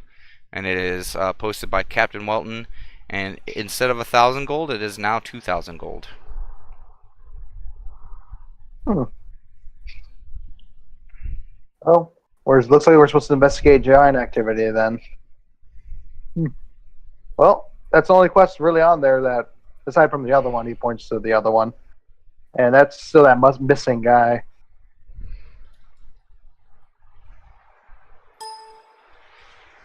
So are we all doing... Sorry. Nat says, does anyone need to pick up anything before we head out? I'm good, actually, Conrad says.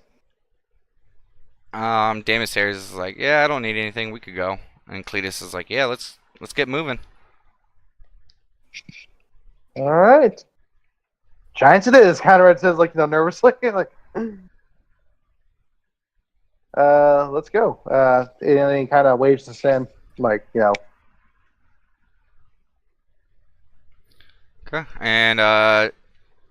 and Cletus is like, yeah, let's just make sure we stop at off at Captain Welton first to let him know. That's right, yeah, Conrad says. And everyone starts gathering their things that aren't you guys, and they are ready to go. Mm-hmm. And Cletus says tis tis to Conrad for not remembering that he had to go speak to Captain Welton. Conrad sighs. Cletus chuckles.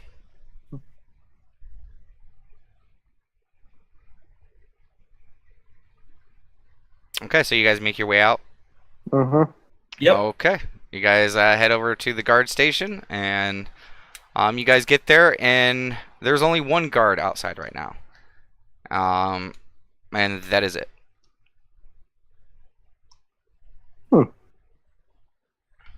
And as you guys approach, he's like, good morning.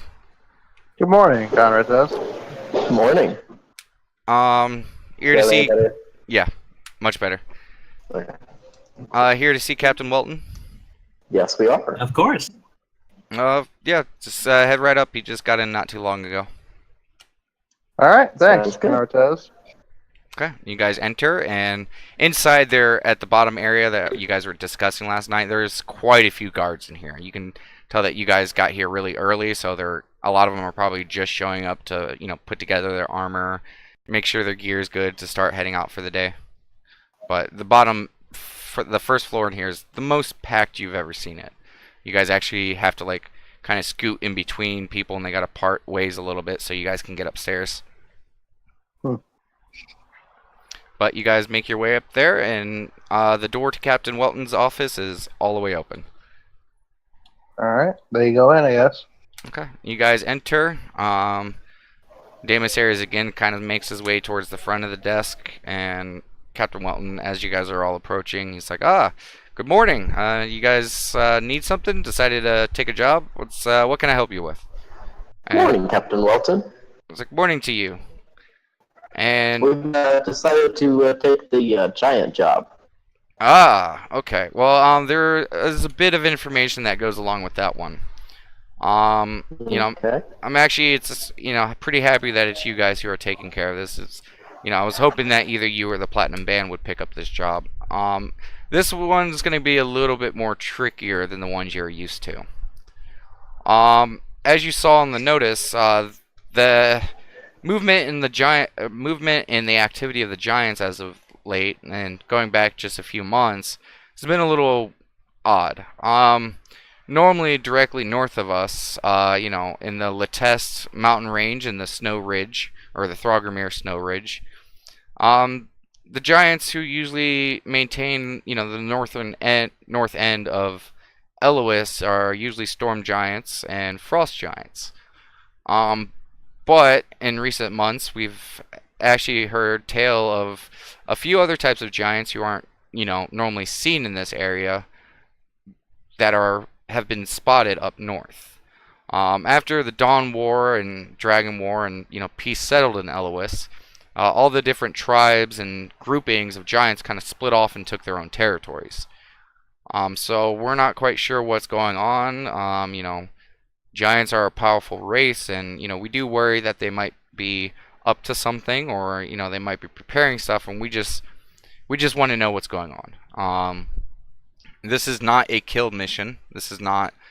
We are not asking you guys to fight the giants, because quite frankly, you don't have an army. So this mission is more for you guys to go up there, try to figure out where they're kind of located right now, and we don't need you to survey an entire northern continent. We just need you to make contact with either an emissary of the giants or someone, or even track them for a few days or a few weeks to get a good grasp of the situation. I leave it up to you to figure out how you guys want to do this, but I do have to say that aggression is, or should be, your last it should be your last chance thing, because I know you guys have proven yourself to be mighty fighters, but no disrespect, but if you anger the giants, not only you would fall, but Lattes could also fall. Understood, Conrad says. So, I know you have a few people in your party who are glib of tongue, or so I have heard. So I think that might be your best method, but again, you guys do have the right to defend yourselves. Previous negotiations and conversations in the past with the giants have been relatively positive, but that's usually when we're dealing with envoys and embassies from them. When you guys go out, you may be dealing with, there could be runaway giants, rogue giants, giants that may not even speak for the rest of them, so I'm not quite sure what the situation you guys are walking into. Just be aware that it may be multiple types of giants that you could potentially run into, so that that does run the gambit of what to expect, but try to act peacefully and defend yourself if necessary. Sounds good. Do the giants, speak common? Some of the older, wiser ones sure do. I would say that maybe some of the younger ones may not, because it's usually the older ones who have interactions with other races and other groupings. But it would definitely help if someone among you speaks giant, as he kind of just looks at you all. I don't, Conrad says. And Sin is like, don't worry. Sounds like Sin's plan. Cool. Any other questions I could assist you with? You mentioned emissaries, so that you must have had contact with them before, correct? Yes. But again, this is very long ago. Even I myself have never met an emissary to the giants. But our dealings with the past, that's usually how it would go. Is we would send a messenger or something to notify them. They would send, a message back to us of a place of meeting so that we could communicate. But with us not knowing where exactly they are, we can't really do that. So you guys will be sort of acting as first contact to them. But do you know of a name of the latest emissary that from the giants before? Because having a name of some sort could be helpful. Sadly, we do not. A lot of the giants that we've dealt with in the past go by titles, and we do know that titles, just like a life, can be taken. Okay, Connor says. Well, it was worth a shot. If possible, do you want us to, like you said, set up a meeting between the officials of Lattes and the giants? If you guys are able to obtain information about what is going on, I would be willing to accept just that. But if you were to, say, assist Lattes in setting up a little bit more of a, you know, social interaction with them and setting up further diplomacy, I could see fit to adding an additional bonus on top of your pay, because that would greatly help the situation of Lateste and its people. Okay, Connor says. Any other questions? And Damasaries just kind of raises his hand. He's like, so how will we know if we're talking to, like an emissary or their leader or anything if we don't have a name?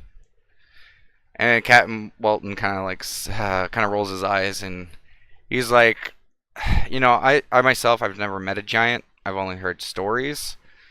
But our mayor once told me a story when I was just a wee lad, and he once told me that you'll always be able to tell who the leader of the giants are. And I used to always ask him, how do you know? And he would just say that once you see them, you'll know.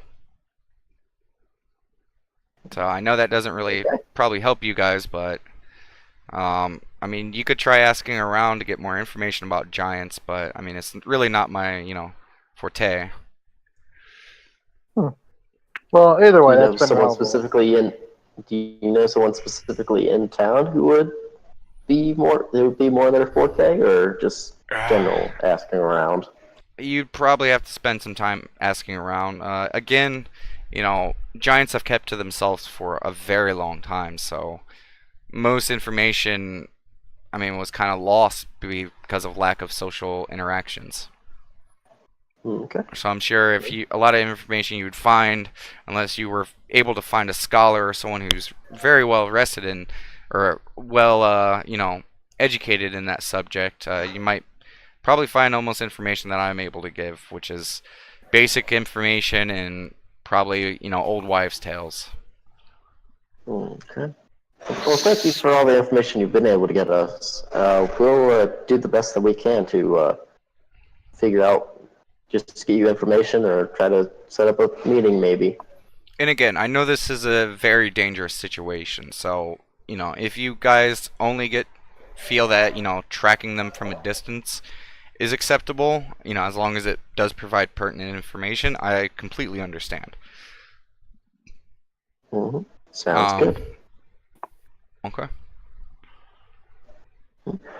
Have a good day, Captain Wilton. We'll be on our way. He nods towards you all, and he's like, you guys have a wonderful day as well. Onyx You Circle. too. And Coward leaves. Okay. All my NPCs that I'm currently controlling all make their way out. Go, my minions. God, I have my own party at this point. I was Jesus. gonna say, did you tell everyone that you have a new NPC? Well, we'll keep that as it is for now. Okay. But yes, you guys make your way outside the building, kind of scooch past all the guards that are there. Excuse me, pardon me, excuse me. It's kind of, yeah. But immediately as soon as they see you guys like really start coming down, they do try to part their best. But it is pretty crammed in here. But even so, like with you guys, as you look around this group, like a lot of them are eyeing you up, but not in like a bad negative way, like they're sizing you up. A lot of them are just like, oh, kind of like in awe. Neat. So, guys, when it comes to asking around, my best guess would be just getting back to the squawking box and asking Miss.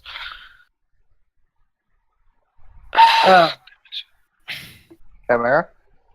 Miss Cat, considering she's probably gotten around, met a few giants, and also probably punched a few giants. Out of character, Damon? Yes.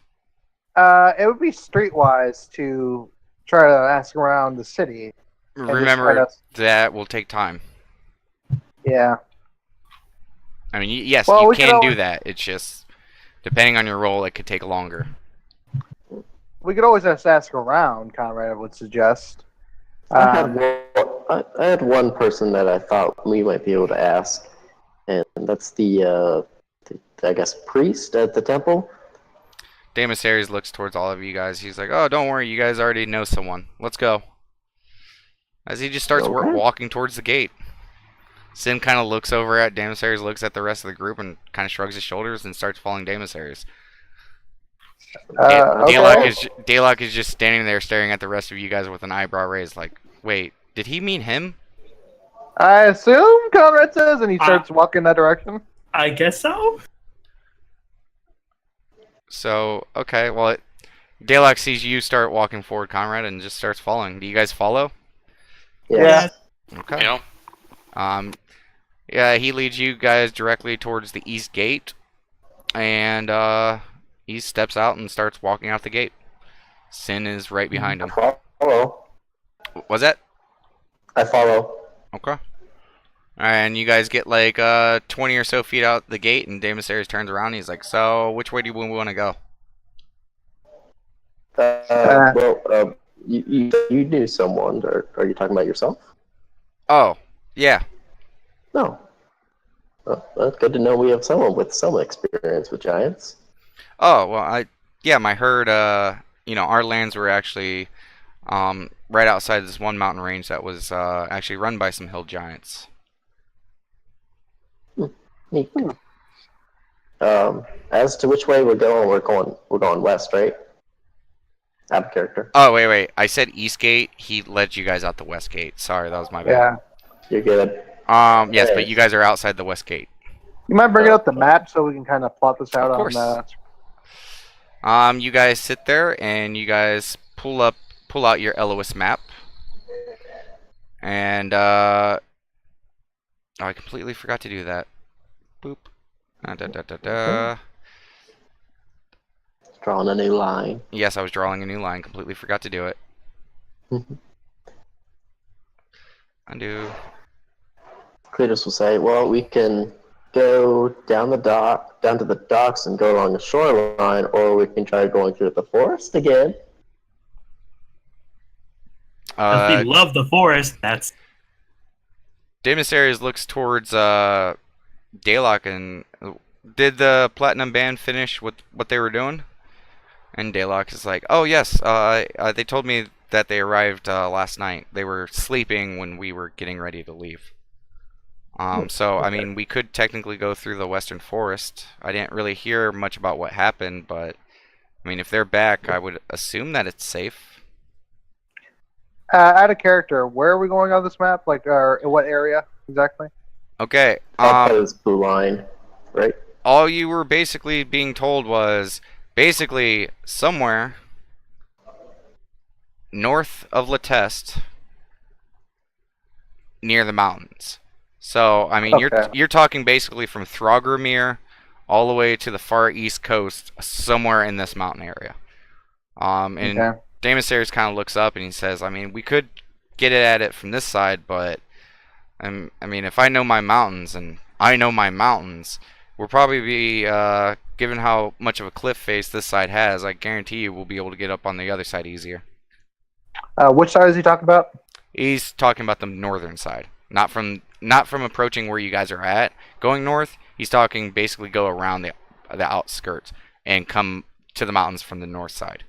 Like we did with Cobalts. Sort of, but going past like the northern part. Yeah. Okay. Yeah. Connor will kind of agree with that. Like, that works for me actually.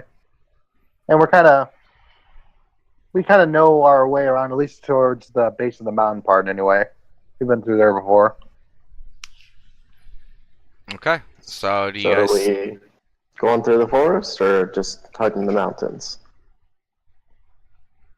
I mean, hugging the mountains, you'd still have to go to the forest. Yeah. Yep. So. I mean, do you guys go around the forest or do you guys go through it? I vote for going through the forest. Through it, yeah. Through it. Same. Okay. Party agrees to go through there, and Sin is like, oh yeah, of course, you guys have fun doing that. As he stops while you guys are discussing this, you guys turn around, and he has just completed his ritual to turn his familiar into a mount. And he's like, I'll be going over, thank you very much. As he just kind of like, his familiar flaps its wings and just takes off like a good 10-20 feet off the ground. Well, screw you, Mr. Fancy Pants. And he looks towards Unicorn. He's like, well, I'd be willing to give you a ride. No, I'm staying with my friends. Thank you very much. He's like, okay. Kratos will take the lead and start walking the way we did last time. Okay. Take it, Damus Ares, followed by Cletus, followed by people, then followed by Conrad. Yep. Okay. You guys start making your way, and it's still pretty early morning. It's probably around like maybe 8, probably not even close to 9 yet. Just probably around like 7 to 8. So it's really early morning, and you guys start trekking away from Leteste. And to the right, you guys have the more sheared side of the Leteste Mountains to the north.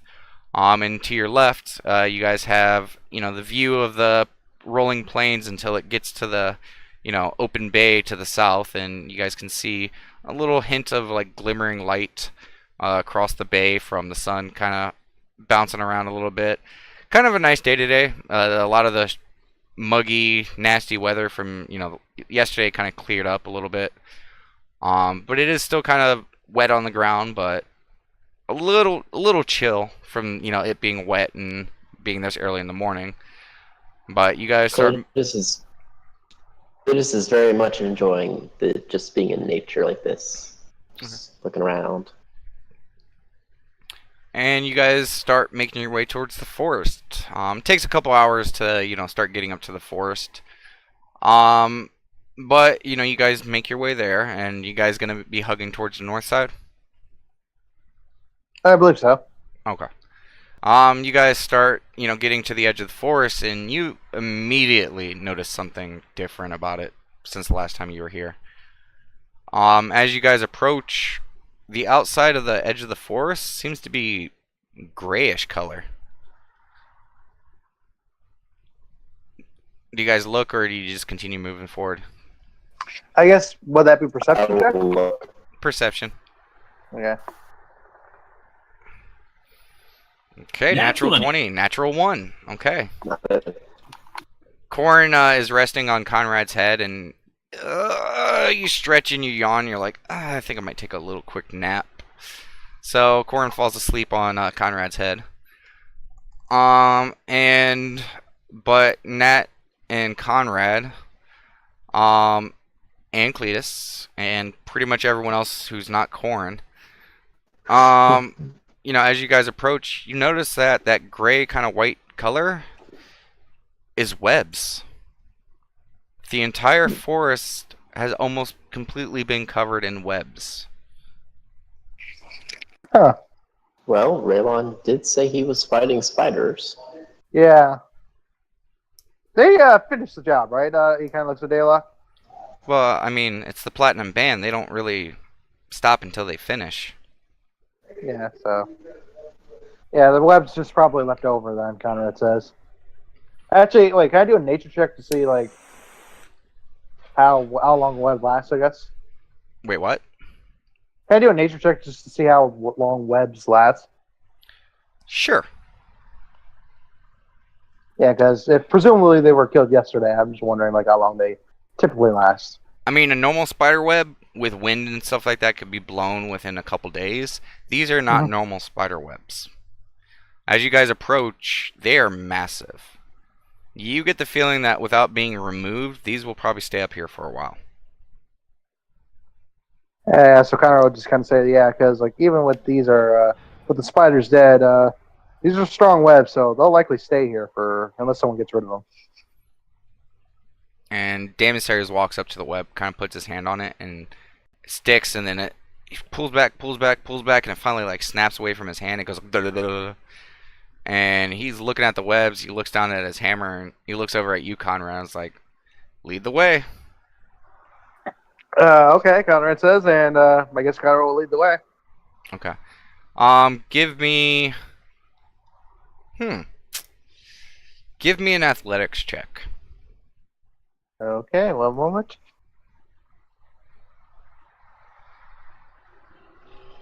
Oh, wonderful. Can't be acrobatics? Was that? Can't be acrobatics? Nope. Okay. Okay. Conrad, you walk up and you pull out your short swords and you just start hacking through it. it is a slow go because it's not just the outside of the forest. Once you guys, cut right through the first tree line, you see that these webs kind of encompass most of the forest. Going through, there are a few paths here and there that you guys can go through, dodging the webs, but most of it is you guys have to cut through. I need every single person to give me an acrobatics check. Besides, What about Corin? not Corn. Okay. You get a cheat on this one. Dang it. Acrobatics. Yes, acrobatics.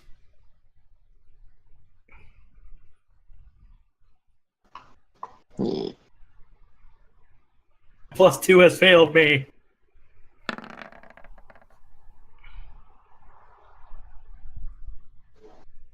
Wow. Daylock had a higher stats than me and Nat.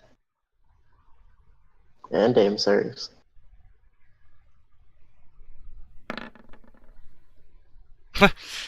Natural 20%. Well, I forgot he's flying. So, yeah, he's like, woohoo! Sucks to be you guys. He's literally doing loop-de-loop. He is. You look up and he's like doing backflips on his familiar mount, like, suck it. Yeah, he's probably flipping us off. He is. He's giving you the biggest goblin middle finger ever. And you look up and you could swear that his familiar is also flipping you guys off. You just hear Corin muttering in his sleep. Yeah, but for the most of you guys, Conrad obviously has the least amount of trouble because he's kind of the one cutting in and out of it, but Natalie and Cletus, you guys keep getting stuck over and over again. Like, a piece of webbing will fall on you guys, and you guys gotta, like, really pull to get it off. You guys spend easily twice as much time the last time going through this forest. It is slow go. And Are you sure there's not any more spiders left to smash? you want to look around? Sure. Okay. Cletus is a little pissed at the webs. Yeah, I mean, if any of you guys are trying to keep watch on this, you guys might want to roll a perception. I mean, Conrad's probably busy. Yeah, cutting through Conrad's a little focused right now. Yeah. Natural 20 for Nat. Cletus, you don't see anything, but you're a little worried about spiders, so you're like, every time the wind blows the trees and the shadow shifts, you're like, huh! But there's nothing there, and you're like, okay, keep calm. Nat, you look around and you see nothing. And I mean nothing. The last time you were in this forest, you guys heard and saw probably chipmunks, other forest creatures, birds, things like that. You guys saw that one bear. There was a lot of signs of life. This forest is dead quiet. There is nothing. Yeah, and that's like, I don't want to be here longer than I have to, because otherwise it's going to be plan B. And she's flicking her fingers a little bit. Daemissaries looks Inside over. or do I? Daemissaries called on immediately. Daemissaries looks over at you like, oh, how did I forget about... Yeah, hey Conrad, why don't you stop? Conrad stops what? Hey Nat, why don't you take care of it? Hang on. Can I do a nature check real quick? Sure. What are you Just to nature see checking? how, because I assume she's talking about fire. I mean, sure, if you think she's talking about fire. Her eye twitches when she says plan B. Yeah, so he's gonna do a nature check just to see how fire would react in this forest.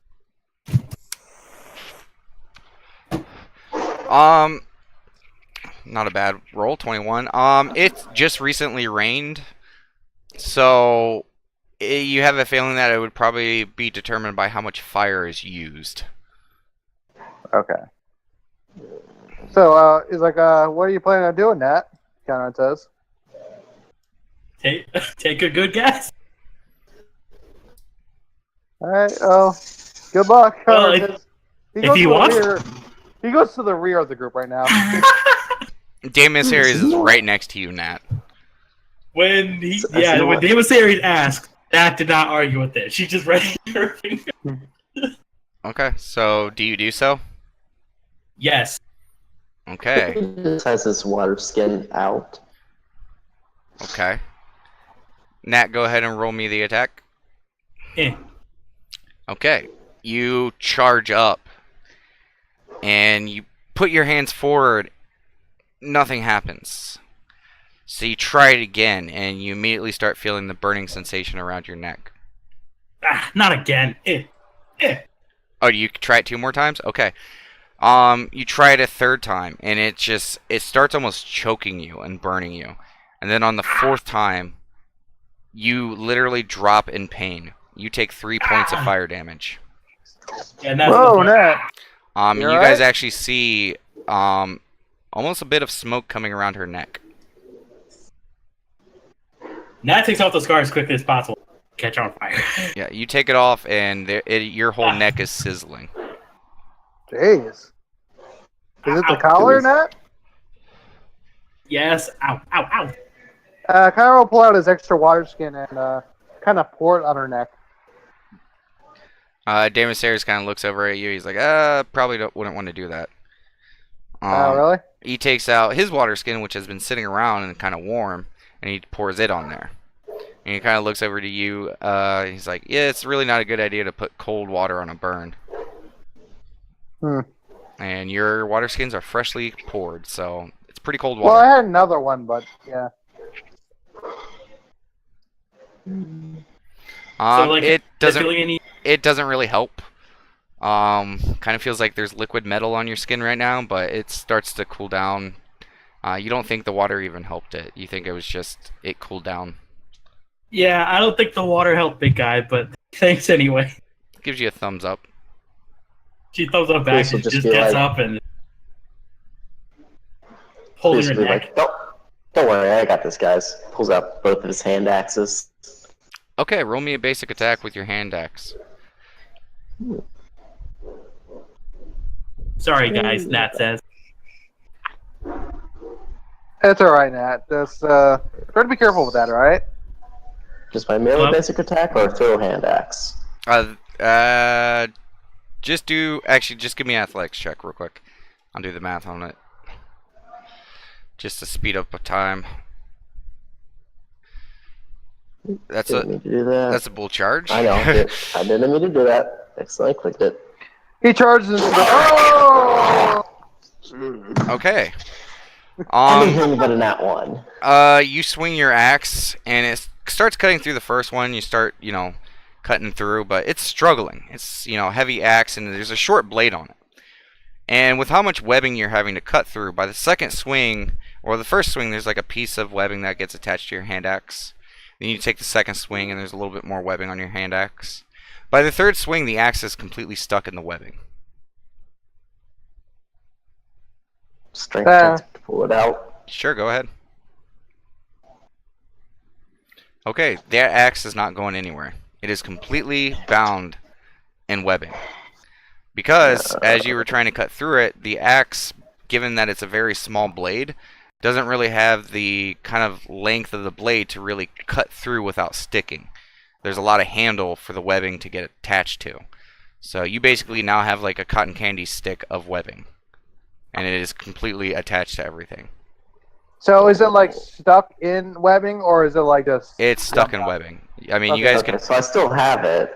No, So I it's still have currently it, or is it's it- currently in the yeah, web. it's stuck.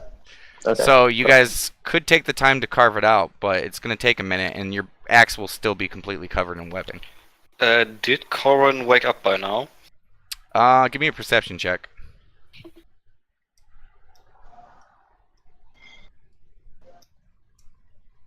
You're still asleep. Damn it. We're off to a great start, by the way, guys. Yes.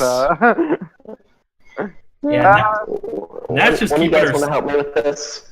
yeah, Yeah, I Nat's just- can, but it'll take us some time. And Nat just has her scarf off, and she's just like giving some air on it.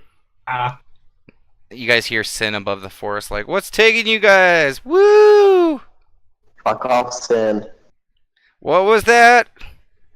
I suck? You don't suck, Cletus. Don't feel bad," as he does another loop. I just flipped them off. He's not paying attention to you. I know Yeah. it's not. So I can cut it out, Cletus, but it'll take us some time. Please. All right, let me try it. Okay, give me a just give me a dex check. Dex check. Okay. Yeah, because this is more trying to be finesse with shaving it off without fucking anything up. Okay, you're able to cut it off the things, but yeah, your hand axe is completely wrapped in webbing. If you throw this at someone, the worst it's gonna do is stick. I imagine you get a nat 20 with it. It just like sticks to their head, like, what the? I mean, hey, you don't know. So go ahead and change one of your hand axes to web stuck hand axe. Okay. Daemosaurus kind of looks at you, Conrad, and is like, I think you should probably continue. You're probably doing the best. Yeah, I'll just take up the lead. Just watch my back, okay? Yeah, just give me another athletics check. Yep. Okay. Still continue being slow going. Like, you guys have spent a lot of time in these woods. Like, it is definitely afternoon at this point. But eventually you guys make your way through and you see the coast. And when you guys exit the forest, Sin is literally like leaned back with the tail of his familiar almost making like a headrest. He's just kind of leaned back, like just staring out, and then hears you guys, looks over and is like, lunchtime? Yes. Conrad's probably really tired at this point. At least you're pretty tired. Yeah. A little break would be nice. Yeah, even the rest of you guys, like, even though you weren't cutting through, you still had to, like, dodge and weave and stuff like that to, like, get stuff. So, like, that kind of concentrated muscle movement throughout, like, a couple miles of forest. Like, yeah, you guys are pretty exhausted mentally and physically a little bit. Corn, go ahead and give me a perception check. Okie dokie. I'm guessing Corin is not Still not exhausted. awake. Good then. Okay, you wake up and you're staring at the coast and you just kind of stretch and yawn and you're like, oh, we made it through. You have no clue what the fuck just happened in the forest. That was a nice nap. So, anything interesting happen? Sin looks over. No, nothing. Conrad looks up like, wait, you were... I hold up my hand axe that is covered in webbing. I could try doing something about that. Not sure if it's gonna work though. Nat rubs her neck and says, to his, anything interesting going. After you helped Nat last time, I think I'll take her myself. I can only offer. Okay, so are you guys going to take a break? Yes. Okay, Yep. let me see what time it is in real world. So, okay, everyone, take a quick 5-10 minute break. Go use the bathroom, Okay. smoke the cigarette for you smokers. Yep. Don't tempt him. I'm not tempting. I'm telling him. Like, go do it. No, don't do it. He's a free man. He can do whatever the hell he wants. He's trying not to do that. Okay, and Insert Star Wars meme here. Do it. yeah, kind of. Do it. So that was Over, a youngling. rough start to this campaign session. Technical issues and falling asleep. Yeah. I just love how no one questioned Daemosaurus' knowledge about the giants. Yeah, I know. Let's go.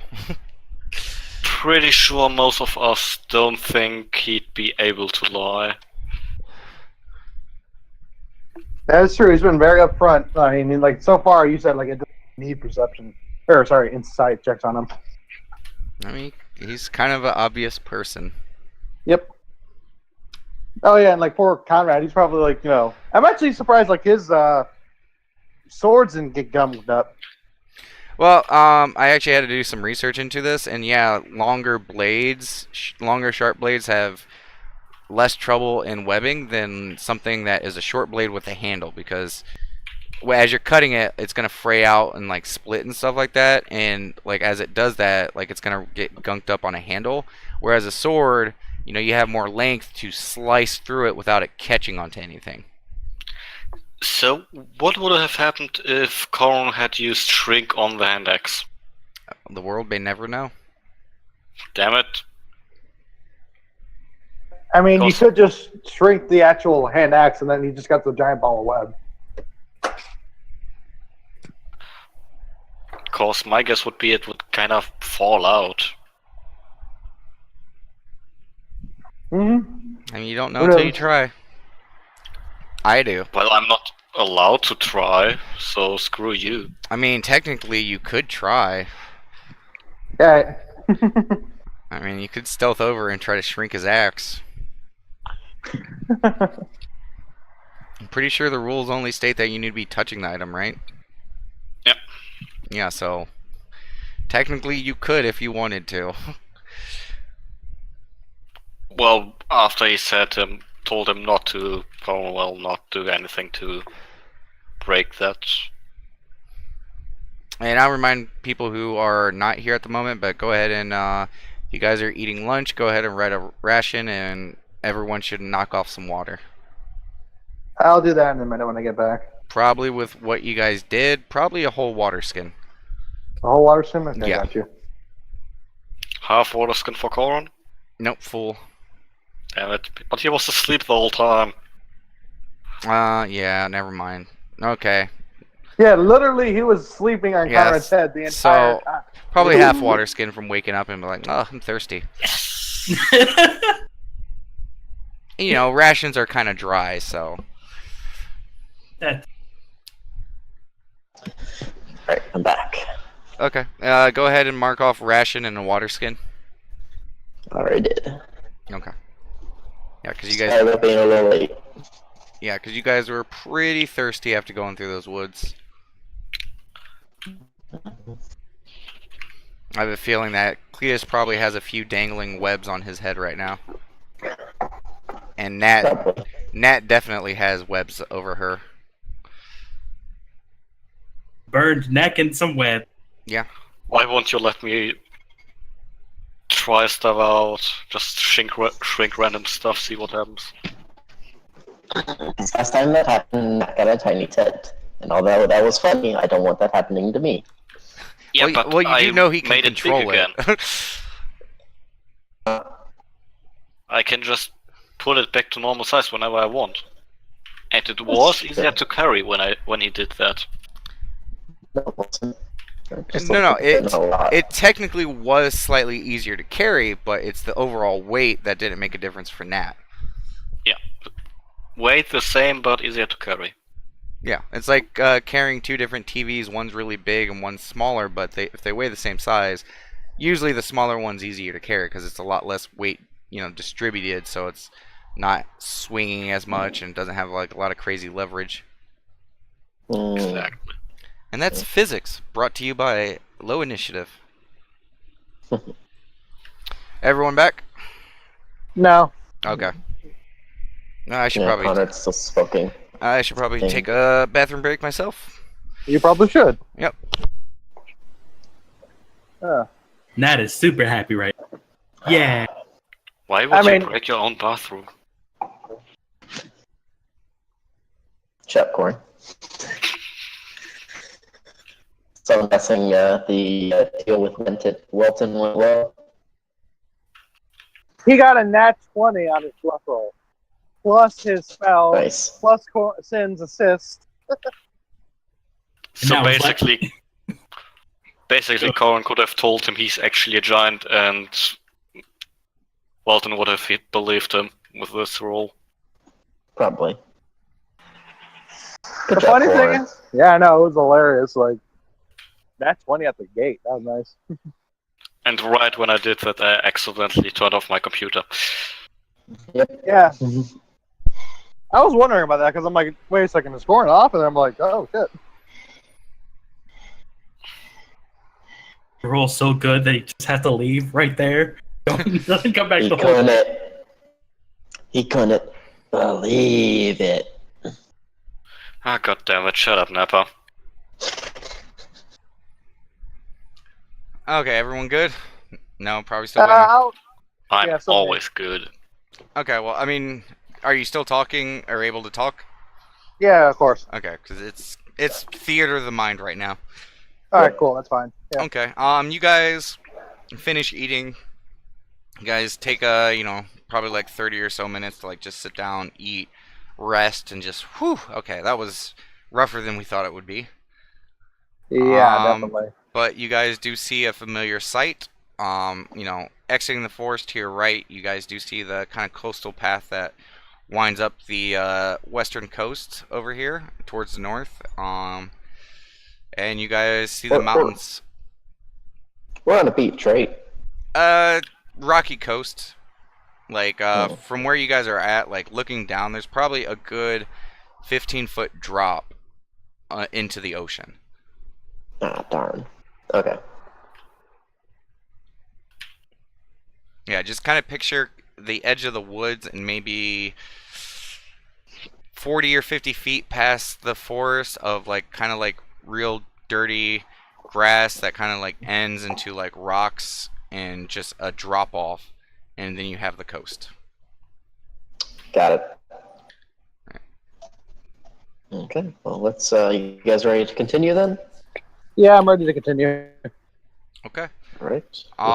So Damus Ares looks towards Cletus and like, shall we? We shall. Kyle will take the rear again. Okay. So Nat ropes her neck and Takes says, away. I guess. and Sin just continues on the back of his familiar and like, onward. And you guys start making your way up. You guys keep going up, and again, this is a familiar path for you guys. You spend the next hour or so, winding your way up, and you eventually reach a very familiar cave entrance. And you guys just kind of peek your heads inside. And do you guys stop, or do you guys just continue? Stop. You want to I'm stop? curious. Yes, I'm curious. Okay. So I'd say that you probably. So you just stop.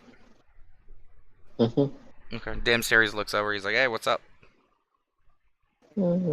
Just kind of curious what became of this cave, since this is the Cobra lair.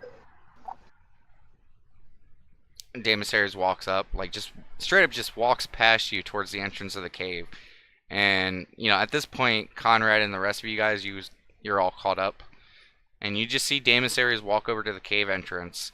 And, remember the size of the cave entrance, like for Cletus and Damasares was kind of small. Most of the cave system in there was pretty small, compared to the two larger guys. So he's basically engulfing most of the cave entrance. He just walks up to it and he's like, hello, hello, hello, hello. And you guys just hear it very loud. And, like, Daylock is just kind of, like, rubbing in between his eyes on his nose, like, and Damasares just stands there. Well, I guess it's still abandoned, I guess. And he just waits. And he turns to the party, he's like, I guess there's nothing. Yep. Alright, let's keep going then. Keep going. Okay. You guys turn to go, and you guys start going into untreaded territory for you guys. You guys start going through, and you guys get maybe an hour past the Cobalt Cave before you start to feel a bit chilly. Pretty damn cold.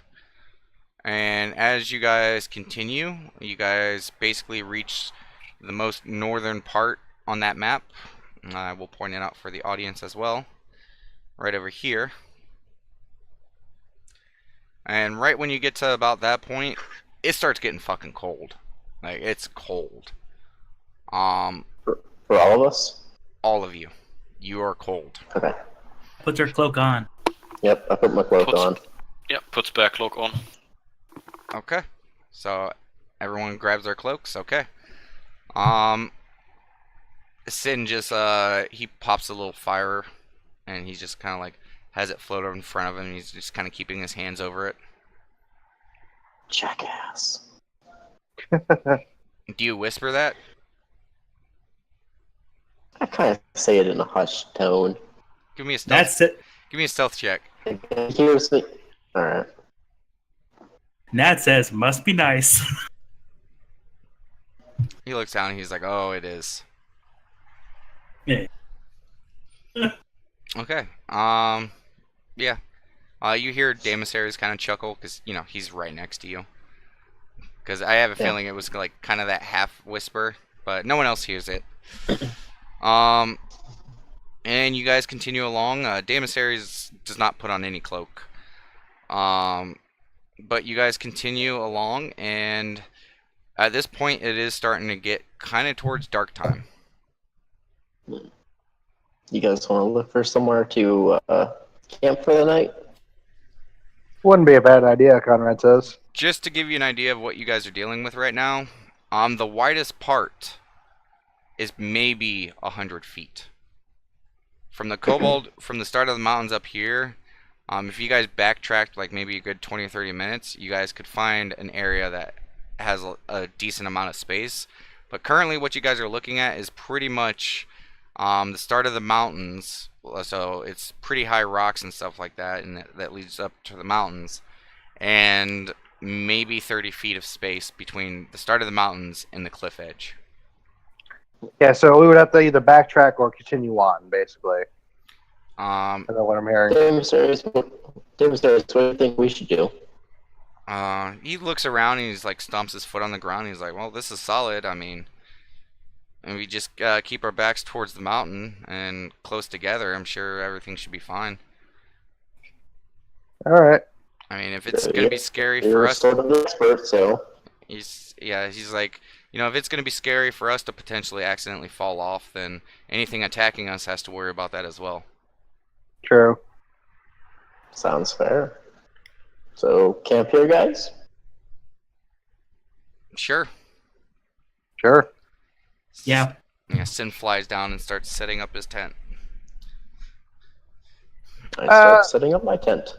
Is there a wind chill, Damon? Like, is it like windy? It's windy and chilly. Yeah, so Connor will set up his tent as well then. Yeah. Any of you guys who have tents, you feel that that's probably your best bet. Is if you guys just sleep in a bedroll, it's not going to be a good night. Corin will be joining Conrad again. Okay. We'll just give Nat her tent so she can set it up. Thank you. No problem. Cletus, you don't have a tent, do you? Yes, I do. Oh, you I do? do. Is there anyone on the party that does not at this point? I don't believe so. Okay, so it's just Damasaries. Okay, so, yeah, you guys set up your tents, and, you guys are able to keep them pretty close together. You guys, like, leave a little center area. Kind of Damasaries' bedroll's kind of, like, in the center of it, with a campfire, like, next to it in the center, and you guys are just kind of, like, right to the outskirts of it. Takes them just a few moments to get the fire started, and immediately you guys are like, "Oh, fire!" While Sin's just kind of sitting there with his own prestidigitation fire, just going like, "Ah." No, they may be like, fire. Not like, fire. Yeah. You're kind of disappointed you weren't able to start it yourself. But it is evening time. Takes about an hour for you guys to set all of this up. And the sun is slowly starting to fall on the western side. It's actually a pretty beautiful sight.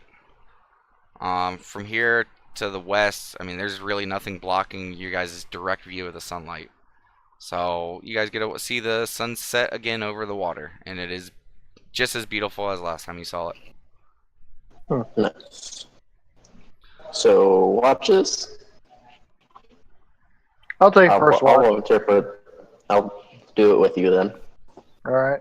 And Damasaries is like, "I'll take second one. Who wants it with me?" I'll take second one. And Daylock is like, "Oh, I'll assist with the third one." Yeah, I'll partner up with And Sin's like, "Yes, I can sleep in."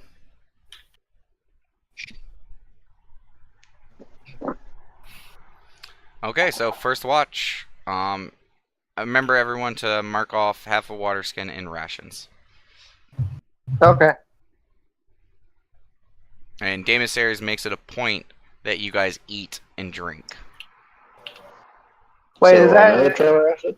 Was that? So eat another trail ration? Yes. And another half a water skin? Yes. Okay. And he kind of looks at you guys as you guys are like eating and drinking. He just, like, yeah, it's, with the cold and the strenuous climbs of mountains, you want to make sure that you guys have fluids and food in you. Makes sense. Yep. Take your word for it. You guys, for the first time, see that Damus Ares, as far as knowledge goes, he does have a couple niches here and there.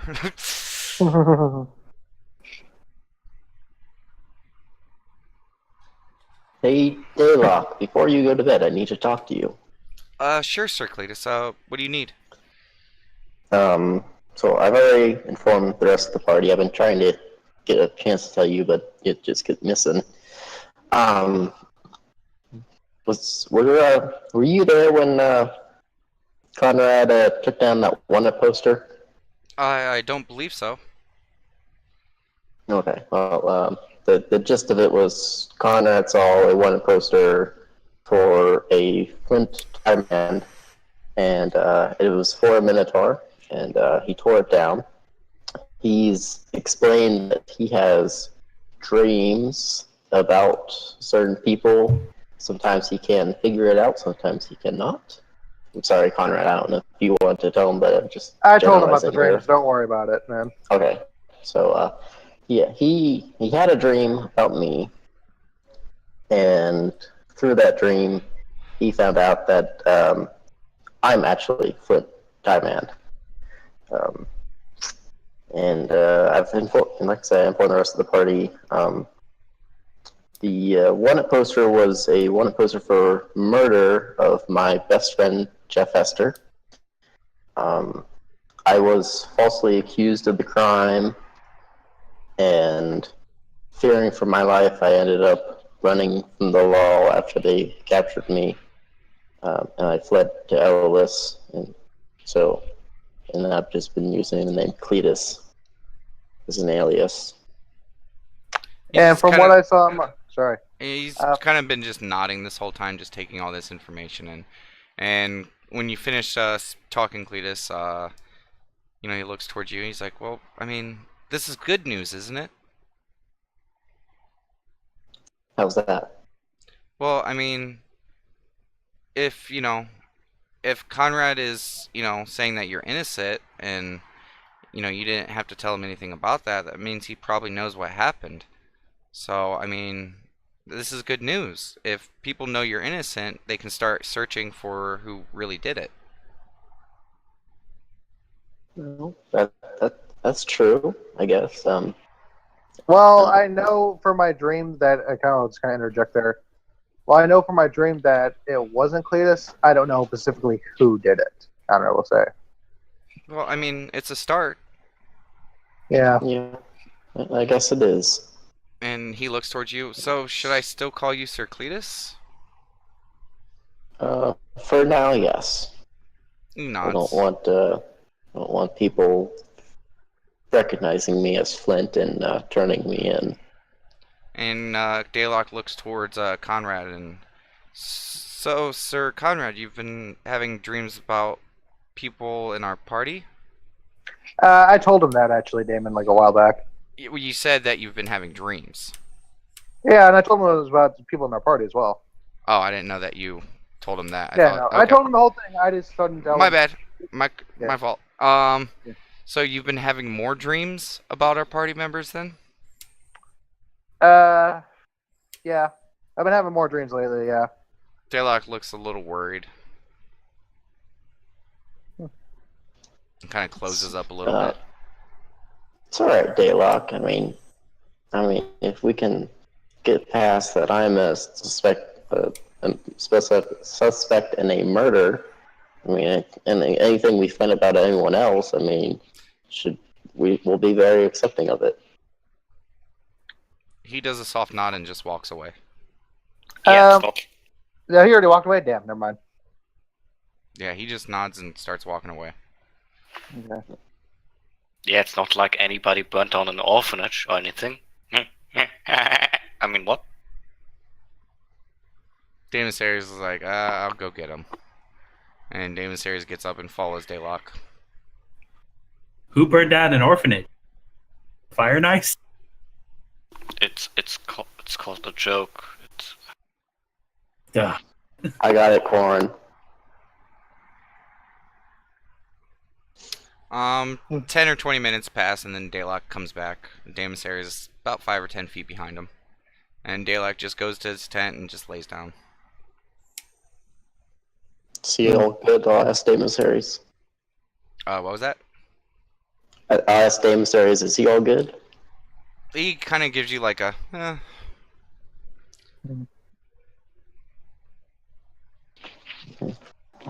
But, I'm sure he'll be fine eventually. yeah, Damon Series kind of nuzzles up on his bedroll, throws his blanket over. Sin's already been in his tent. But you guys could, I mean, it's about time for you guys to head to bed and start your watch cycle. Yep. Okay. So, You and Conrad. Yep. Yep. Everyone else, you guys go to sleep?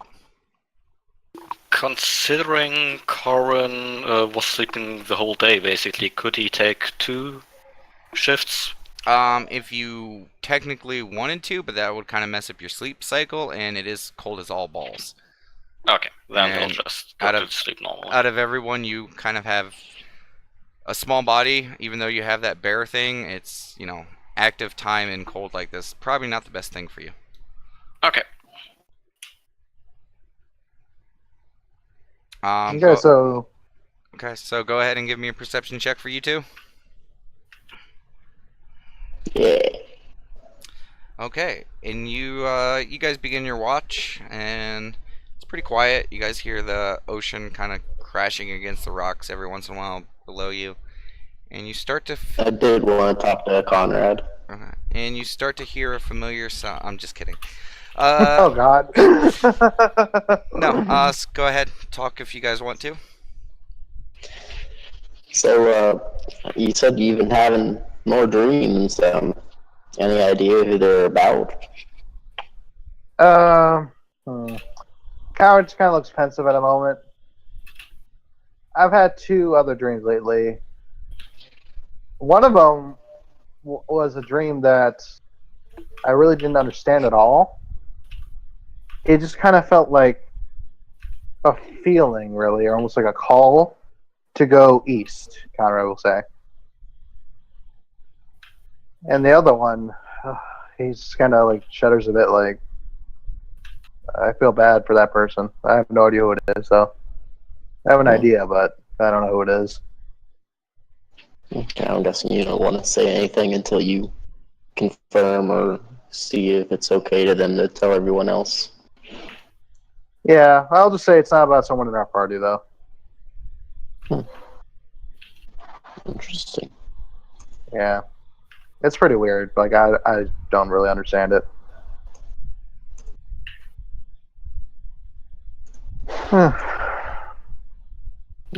So is there anyone in our party that you haven't had a dream about? Well, I only had a dream about you and the other person. Okay. Just curious, trying to get a handle on stuff. Yeah. LOS is a weird place. Yeah, it is. I haven't had these kind of dreams till I got here, so it's weird. Yeah. Well, let's finish our watch then. Yep. And you guys sit there, and you guys pretty relaxing. You know, you guys get a wind every once in a while, where you guys kind of got to scoot a little bit closer to the fire. But I mean, nothing crazy happens. And eventually, you guys are like, it's probably about time for the next watch to get woken up. Yep. We wake up the next watch. Yep. Okay.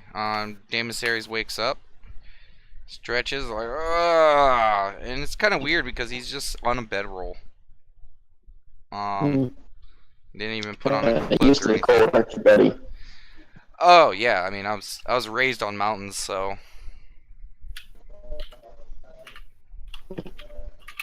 Alright, well, good night. Have a nice watch, I guess. will do. Nothing to report. Nothing to Nope. report. Oh wow, that's weird. Feels like I know, forever right? since the last time we had a watch where something crazy didn't happen. I actually get a good night's sleep, Conrad says. Don't jinx it now. Conrad goes to bed. I take one of you guys woke up Nat. Oh no, it was Yes. Corin. Oh, it was Corn. Sorry, my bad. Yeah. There's so many names. Yeah. So Corn, you're awake. Go ahead and give me a perception check, Corn. Alright.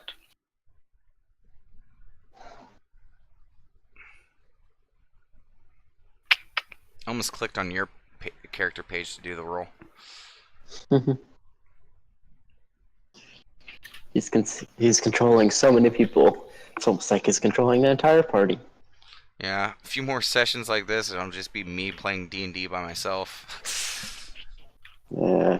Yeah, pretty sure you can't stream yourself playing with yourself on Twitch anymore. No. I mean, there's always No. chatterbait.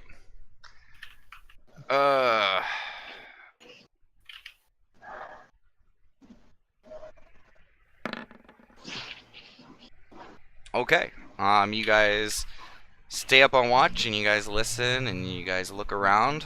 Campfire again, like it doesn't give too much light, but you guys just hear the gentle crashing of the ocean. Bit cold at this point. It's pretty late into the night, so you guys stick pretty close to the fire. Nothing happens. Do you want to conversate or anything with Daemis? So, you're missing the mountains back home? As you ask that, he's literally staring up at the mountains, almost like reminiscing. He's like stops looking at them, looks over at you. He's like, I do. Every child misses their family, and he looks really kind of sad. Corin kinda gets quiet too when he hears him say that. Yeah, I know how that feels. He's like, yeah. Let me guess, the rest of your guys' watch just goes on in awkward silence. Yes. Okay. Eventually you guys are like, okay, we're getting kind of tired. It's probably about time for the next watch. So you guys go ahead and wake up Daylock and Nat.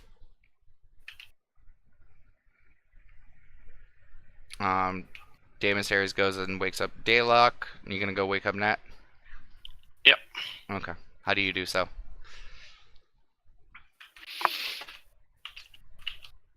Is there any snow around? Give me a perception check.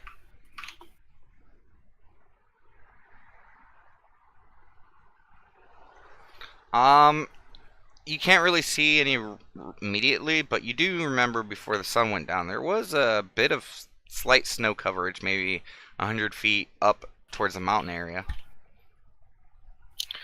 Corin will fly up and get some. Okay, you get a nice, decent size pixie snowball in your hand. Fly back, fly to Ned's tent. How is she sleeping? Let me, I will do a dice roll.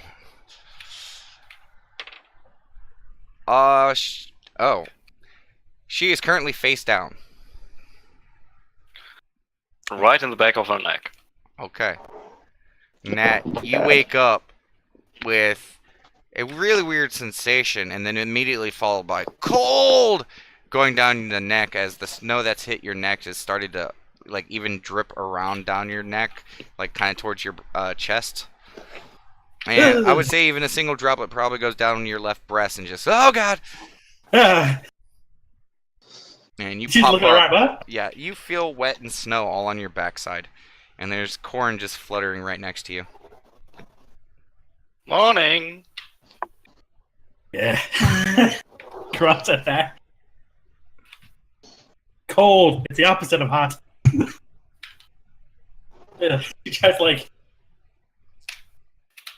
It's like pat herself down a little bit. Yeah, I mean, just by the process of sitting up and stuff like that, it was pretty loose snow, so you just sitting up, most of it got off, the rest of it kind of just already dripped down your back. Why? You just said that's what she had.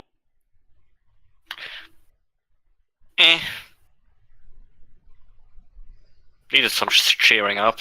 That's Corin! Who else And but it's Corin? actually kind of fun to see. I mean, what? He was just making a joke. Gladys, you're asleep. I know. Yes, but Nat, you are awake.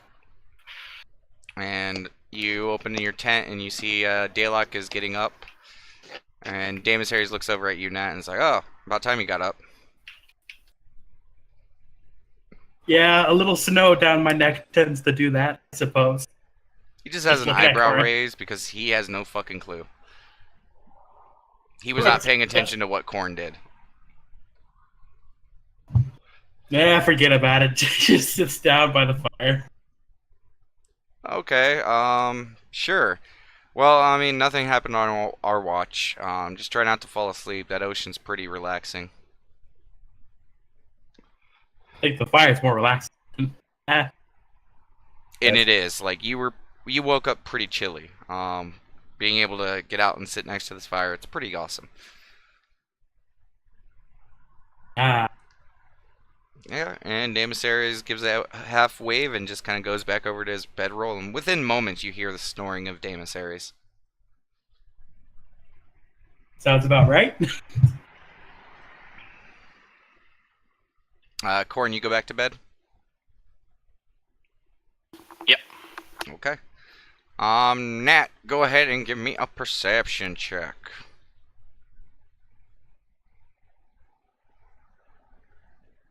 Okay.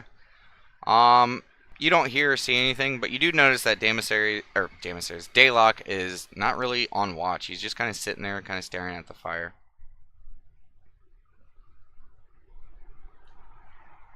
You okay? Not a nap?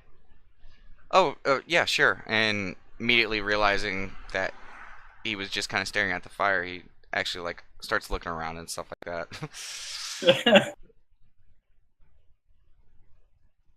Poor precious boy. And then she says, you know, you never told us who you thought Hermit was. You seemed excited about it, Yeah, but you never really told us. yeah, I mean it was just a guess I had, but and Daylock kind of looks over at Damus Ares to make sure he's still asleep and kind of like leans in and kind of whispers it like when I fell in the temple, when I was on the other side, I saw him, the platinum one, the platinum king. And I saw his radiance, his warmth, and it just filled me with, I mean, just pure goodness. There's no other way to say it. And it was comforting, and you know, with the fight being as insane as it was, you know, there was a lot of peace to it. But you know, he said, you know, like it wasn't my time and I needed to go back, and immediately, you know, I snapped to, and there's the hermit standing over me. And when he smiled at me when, you know, me and Sir Cletus were being revived, it was just that smile. It almost felt like the same warmth that, you know, the Platinum God gave to me when I was on the other side. It was so alike. And, you know, you hear stories in your studies about, you know, certain deities and the gods and some stories, and you don't really know if it's true or if it's just an old wives' tale or what, but they do talk about in old scripture that Bahamut is a more hands-on god, and he has been known to take mortal form and kind of assist, you know, worthy heroes in the past. And one of those stories says that, he takes the guise of a wandering hermit. And, I was excited at the time, and, I really thought that, maybe there's a chance that, this really was him. But, the more I think about it, there are other possibilities to who it was, but there's a part of me that just hopes it was. Nat puts a hand on his shoulder. She says, "Well, I'm very glad you're. I was actually close to praying to Bahamut. That's what she admits. And if it makes you any feel better, you know those birds he carries around with him? Yeah, that's another part of the story. Is, they tell tale of the 7 yellow canaries. And I don't know why I didn't think about it at first, but I mean, that is another strong connection. It's just, it's hard to say whether that was him or maybe it was just, someone of the faith who kind of looks up to him and kind of pays homage by, you know, sharing similarities. So I mean, I don't know for sure, but it does fill me with some hope if it was him. If it makes you feel better, I did kind of miss this, but he turned one of his birds into a tree. Okay, you're breaking up real bad. Ah, I don't think it's a Discord thing. It sounds like a sensitivity thing. maybe. Nat says if it makes you feel better, you might have missed one of his birds did turn into a tree. A dragon? Yes? Okay. Daylock just kind of nods and like, now keep in mind where you guys are kind of sitting right now. You guys are kind of cross from each other on the fireplace, so your hand is basically over the fire right now. And Daylock kind of nods and stuff and like, oh, like just kind of like, Nat, but you obviously don't care that your arm's in the fire. If anything, it feels pretty good. Oh, don't mind that.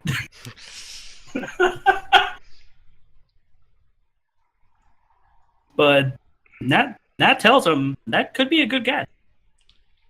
I mean, Now, either way, I could tell that the hermit was a good man. He had a sense, an aura almost about him that just radiated good. So, regardless of whether it was, the Platinum King himself or maybe just one of his followers, it's still good to see that there are good people like that.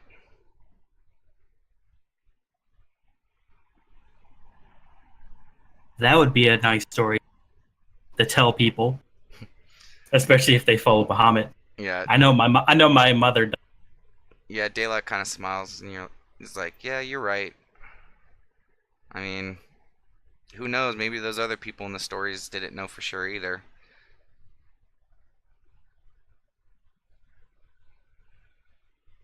Oof.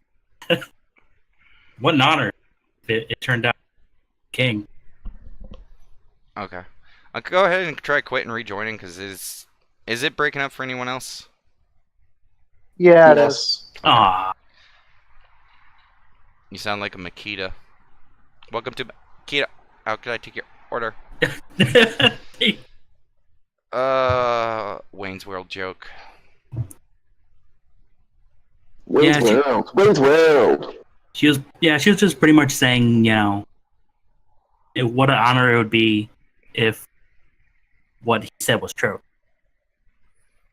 And Daylock, I'm also gonna adjust my settings. okay, and Daylock kind of nods and like, yeah, it is an honor because I mean, he usually only seeks out people of some worth. So, I mean, that pertains good for our, the Onyx Circle.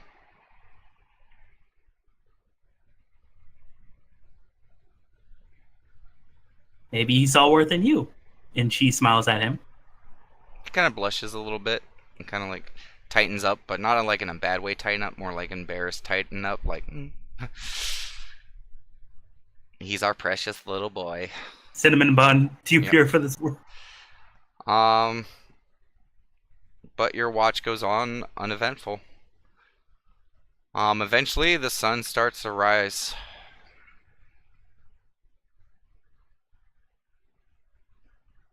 And Nat says, well, time to wake them up. Yep. He kind of nods.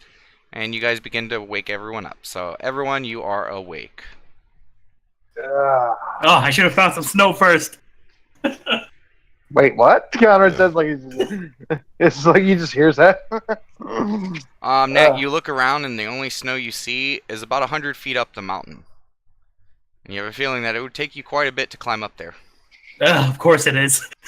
That's what Nat says. You have a feeling that Cord may have cheated a little bit to get up there to get the snow. Never try to mingle with the master. Yeah, so Conrad would get dressed, get unpack his tent and just get ready to go out. Now, I do the same. Okay. Demisarius gets up and he looks towards all you guys and he says, make sure you guys eat and drink before we head out again. So that's another half a water skin and another ration? Yes. Okay. Not water. And now Same. now with how you guys are feeling, you guys get you can kind of understand with what he's been saying with, for how much you guys have done, you guys feel a little bit more tired and exhausting than you would. You have a feeling it might be due to the cold. Because this side is definitely a lot colder than the other side.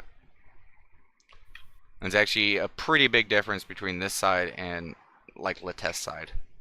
As you guys are getting ready, you guys finish eating and stuff like that, and this is your first time really having like the like daylight really shining on this side of the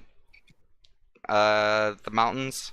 And looking off on the coastal side, you guys actually see ice and stuff forming like very lightly. But as you guys look down from west to east, you guys do see that as it goes more east, it's going to start getting colder and there's more ice and snow. Cletus will pack his stuff up. Go, you guys ready to go? Conrad has his stuff packed up. Yeah, I'm ready. Yeah, Nat's getting yours. And Sin is sitting there like, just give me a minute. Don't you fucking dare. And with the last incantation, you see his familiar grow in size, and Sin climbs right on top of it, and he's like, okay, now I'm ready to go. God fucking damn it. If it makes you feel better, every time he uses it, he spends some money on ritual components. Just a bit. Sin's like, worth it. I hold out my hand on that tent. Oh, well, thank you. It just holds it, hands it to him. I'm carrying her tent now. Okay. You guys begin to make your way, I guess? Yep. Yes. Okay.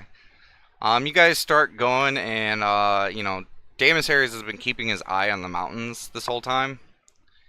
And after like an hour of walking, he actually like kind of stops the group, because he's up front with Cletus. He kind of like puts his hand up. Cletus, everyone sees him stop, and he just kind of turns towards the group. And he's basically he starts pointing out. And at this point, you guys see that there are pathways up and towards the mountains where you guys are at. And he looks at it and he says that with how wide these trails are, we could either go more up into the mountains right now, or we could continue along the coast. But with how things are looking, these are both pretty good trails for, giant use. I vote for going up. If we go up, that would be more cold, right? True, but we are dealing with frost giants, and I'm assuming they like the cold. Well, Demisarius looks over and he's like, well, Captain Welton said that there was different types of giants, so, giants can handle all types of extreme weather.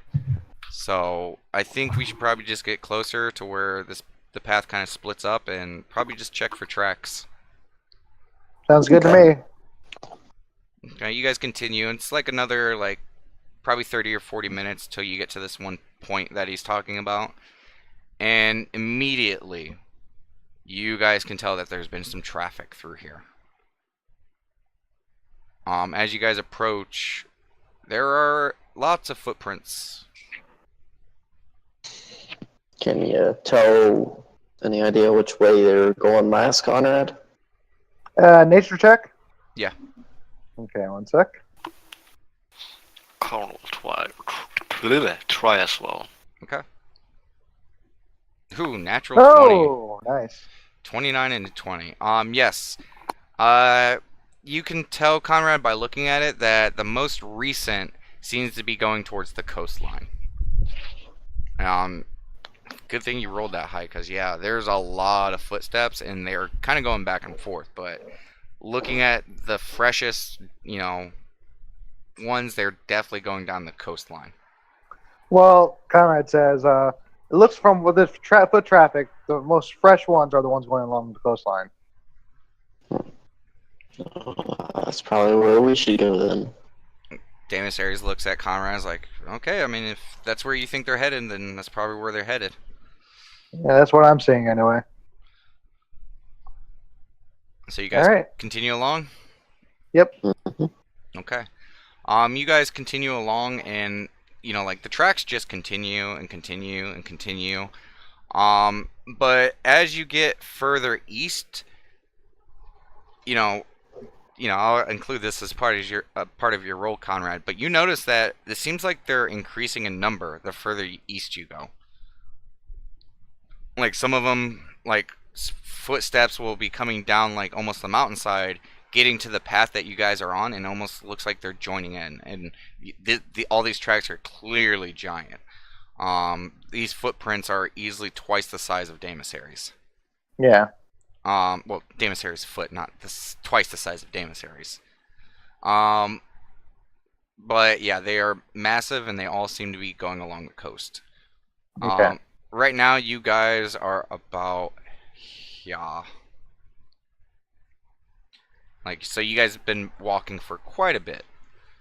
You guys just continue along the path? Yeah, I guess. Okay. Can I roll perception to see if I can see anything up ahead? Of course.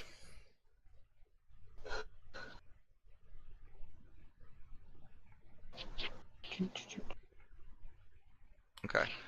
You don't see any movement or anything like that ahead of you. How the kind of coast kind of winds in and out a little bit here in areas, like there's a lot of points where you can only see a couple 100 feet in front of you before there's a rock face or something that kind of blocks off the way.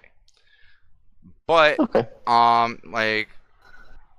Damus Ares even kind of tells you, like, as you're looking around, he's like, we'll probably hear him first. So, Okay. luckily we got that advantage. Let's keep going then. Okay. You guys continue, and the hours go by. It gets colder and colder the further east you get as well. And eventually you guys make your way to about here.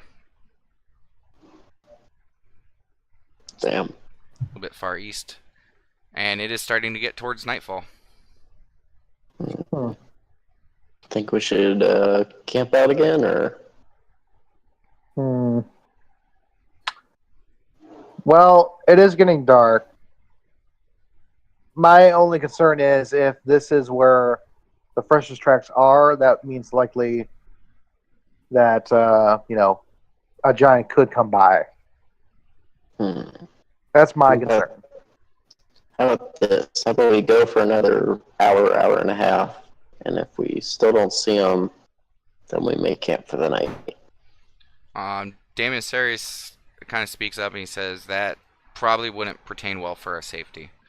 Probably not, no. The later we get a fire started and get camp set up, the colder it's going to be. Yeah. Well, let's have to be extra vigilant on our watch, really. That's just all we can do. Okay.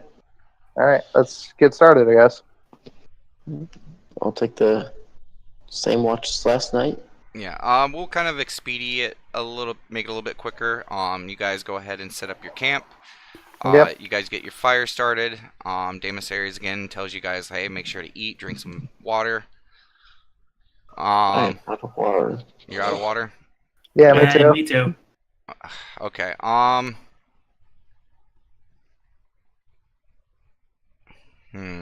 Let me think about something. Uh,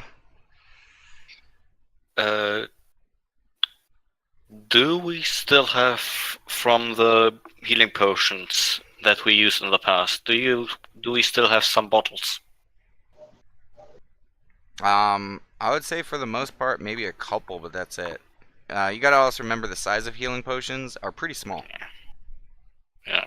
The standard healing potions are kind of like almost vials. What are you planning, Corin? Well, there's snow around. We've got a fire, and snow's basically water. Yeah, that's what Daemosaries is looking at right now. Trying to think of what he could do. He actually goes and takes off his pauldron. And he begins to wipe it down and stuff like that, and he hands it over to you, Corin, and he points out up on the ridge how there's kind of heavy snowfall. He's like, "Hey, you think you could fill this up and bring it back down?" Sure thing, Captain. Okay. You do so, and you bring some snow down, and you hand him his pauldron, and he looks over to you, Nat, and he's like, "Hey, you think you could hold this over the fire for a bit?" Sure. And you do so. And it doesn't take long over the fire, like just a couple moments before the snow starts to melt and stuff like that. And like Daemosaries is just like, I mean, we could continue to boil it, but I mean, with how much water we need, we might want to just drink it as it is. Probably, yeah. We're gonna need some water, yeah. So. Okay, so you guys, to kind of speed up the process, like Daemosaries has you do this a few times, and you guys are able to, take your fill. And then Daemosaries suggests that you guys should probably break up the watch to where, you guys can continue to gather water and to keep all the water skins by the campfire, so the watches can continue to try to fill them up. Okay. Okay, so who's gonna have which watches? He suggests. I'll take the first. Okay. He's like, Conrad or Nat should probably take the first watch with him. Yeah, Conrad will. Okay. He's like, I'll take the second watch. Nat, could you give me a hand on that one? Sure. Okay. And last one. I'll take the last one. Okay. Daylock volunteers, and Sin gladly says that he will be up all night. He'll be up all night or be asleep. Oh, he says that he got to watch all night. And as you guys are eating dinner and stuff like that, he does disappear for a little bit, going eastward. And he does come back. Where'd you go, Sid? He's like, oh, I was starting my watch. Oh. And he goes to his tent, and after finishing eating and drinking, he goes to sleep. Okay. Burn. Daemosaries kind of stares at this whole situation like, but I thought he said he was on watch. I don't even know, man. Can I do an Arcana check to see if there's any way he might have set up wards or something? Go ahead. You do know of many different types of warding and magic that people can use to alert someone to someone's presence, or to like make it so that people are aware of when things get close enough. You've seen Sin do some pretty crazy stuff, so you don't think that it's outside of his wheelhouse. Pretty sure he just set up some wards to see if anything comes close. Oh. Okay. Well, you guys have a nice sleep well. Good night. Good night. Right. Night. Night. So, first watch. Perception checks. Perception. Here, come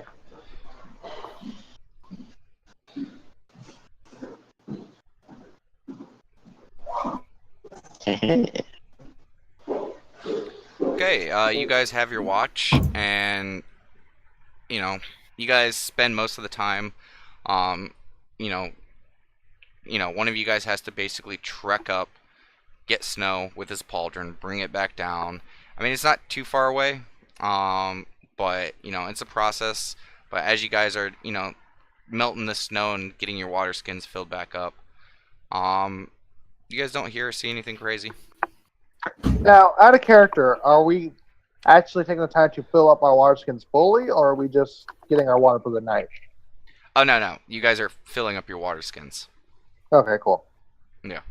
I'll mark that. Yeah, so it's basically an all-night process, because the pauldron can only carry so much, but it's pretty much the only bowl-like thing that you guys have.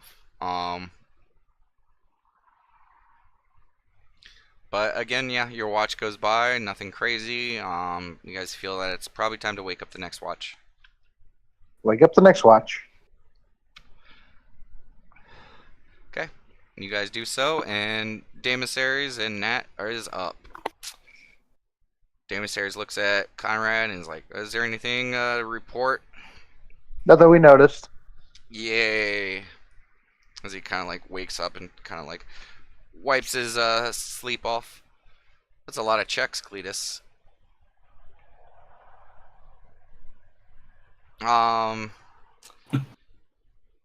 Yep. So you guys are able to go to bed, and the next watch, you guys are active. I assume you guys continue the water melting. Nat and Daemissaries, right? Yeah. Yeah. Okay. Give me your perception check while you guys are doing this. Would ice magic work?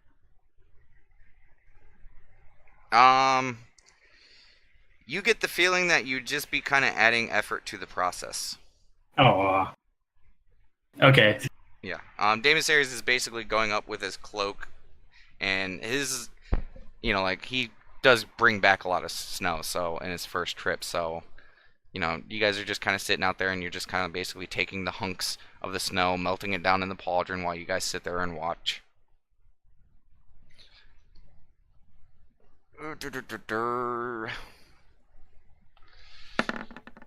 Okay. You guys hear nor see anything. Gentle rippling of the ocean hitting the cliffside underneath you guys, and that is it. Get to play with a nice fire. Yep. But the hours pass, and about this time, I would say that your guys' water skins are pretty much full, and you get the feeling that it's probably time to wake up the next watch. Great. Then she does that. Okay. Do you wake up Corn? Yes. Okay. Go ahead and wake up Corn. I wake him up. I shake him a lot. You do realize you shaking is basically the giant taking you and shaking you around. Go ahead and give me a strength check, Nat. I intend to. Nat 20. You wake up and you take 1 point of damage, Corn. What was supposed to be a joke turned out pretty bad as Nat is violently shaking you. Wake up! Ow! Yeah, Corn looks visibly hurt. Just out of character, he is overplaying it a little bit. Sounds about right. I mean, it does hurt, like, pretty bad. Yeah, but less hurt and more like arms broken. Oh, I mean, you gotta remember, 1 point of damage is to the point where bones can start fracturing. So, okay. You're actually hurting. What the fuck, Nat? I'm just waking you up. That's all. Not cool. Seriously, you gotta draw Waking a line you up? somewhere. Waking you up is not cool. That hurt. I didn't hurt you. Seriously. Not physically. Not The nerve of physically. some people. That says not physically. That just goes through her tent. Yeah, David, Series, and Daylock just kind of stared at this, and Damon Sayers looks over at Daylock. Yeah, nothing to report. And we finished filling up the water skin, so you guys just kind of have to keep watch. And Damon Sayers goes over to his bedroll and passes the hell out.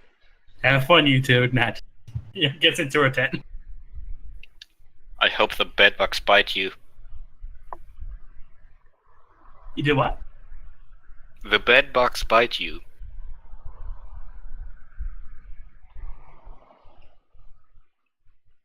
Okay, so Daylock and Corn are on watch. Go ahead and give me a perception check. Alright. Oh man, I had something too.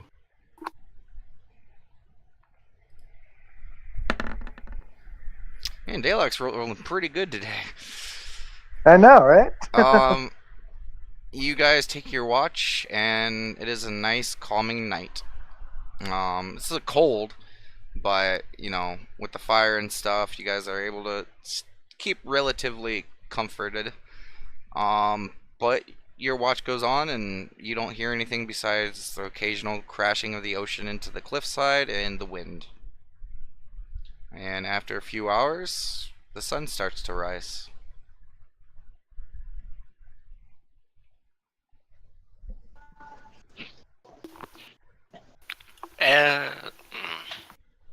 I know, forget it. Corn will just start waking up the other people. Okay. Daylock assists, and everyone is awake.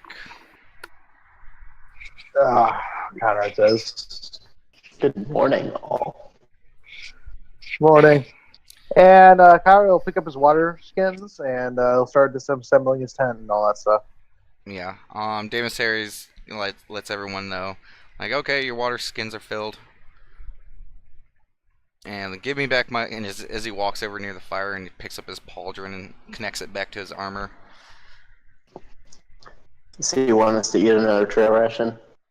Yes. Damon Series Yeah, again says, you know, like, as it gets colder, you guys need to keep, you know, your bellies full. Mm-hmm. And I mean, you guys feel it with as the cold gets, and you know, like, it's not a straight, you know, like, easy climb through this path. Like, there are a few spots where it's, you know, you guys gotta like jump over things, climb over things. So yeah, the food and the water is definitely helping. But you guys pack everything up, and you guys eat, you drink, and you guys, the day is yours. Okay. Shall we continue? I believe so, Conrad says. Yes, let's It is. continue. Just lead the way. Okay. So, Cletus and Damasaries continue along the path, and you guys continue to travel, and travel, and travel, and the more east it gets, the colder it gets. And you guys get to about here. And it's about afternoon time, maybe like 12 to 1. And for the first time, you guys see a relatively good-sized clearing with trees and vegetation. And it's a bit of distance off.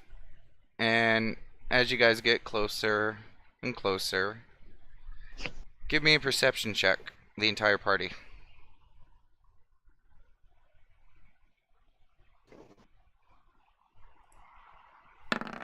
Jeez, Conrad. Yeah, you're really rolling high on these perception checks today. Yeah, I noticed that. Damn.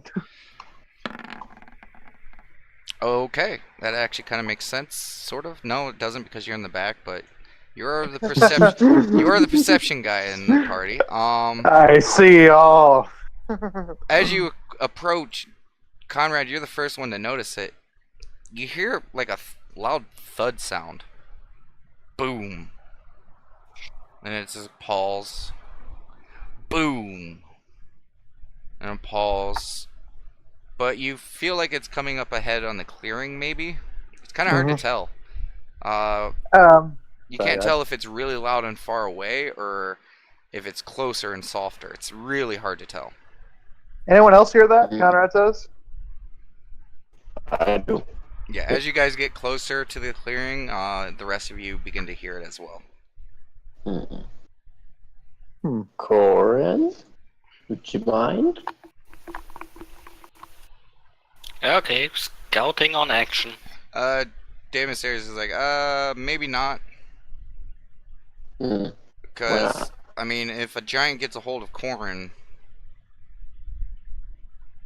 Yeah, like he's not going to last too long. Well, True. I would say our best bet is to probably not stealth. As counterintuitive as that sounds. Well, he doesn't say counterintuitive. He It's says, too big of a word. as dumb as that sounds, I mean, a lot of the giants that I had to deal with when I was a kid, you know, they don't like to be snuck up upon. Hmm. Okay, I'll take your word for that, Damazer. But again, I mean, this is up to you guys. Do we want to try to approach them diplomatically, or are we just going to try to watch them? Well, Captain Wilson said that you would be very glad if we try to do a diplomatic mission, which sounds good to me. You're roboting really bad on my end. on my end too, so. Yeah, just drop out and join.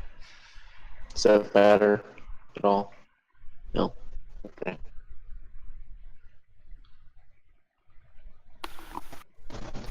How about now? Better. Better.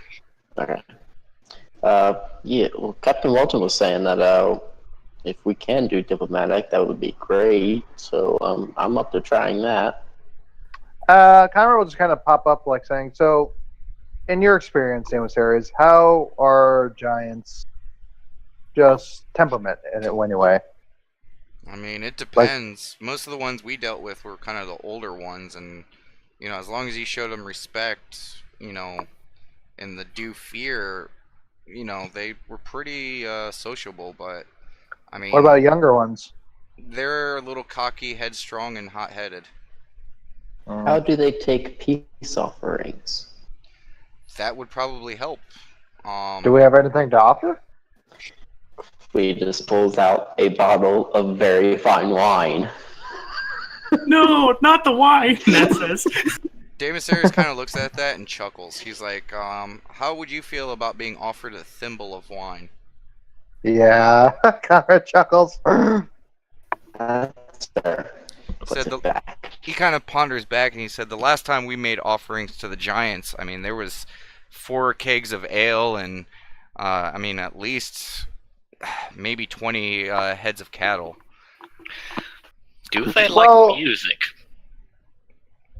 He's like, I mean, I'm sure some of them do, but, you know, again, giants' personalities can be as ranging as any other mortal or immortal race, so, again, this is Elois. I don't know exactly what we're dealing with. Okay. So, Go ahead. Corin, can you make the bottle of wine big? Nope, I can make it smaller. Well, actually I can't because it contains something, Yeah, so no. yeah, I can't do anything with it. Darn. yeah, so we potentially, because like I'm saying worst case scenario, Conrad says, right?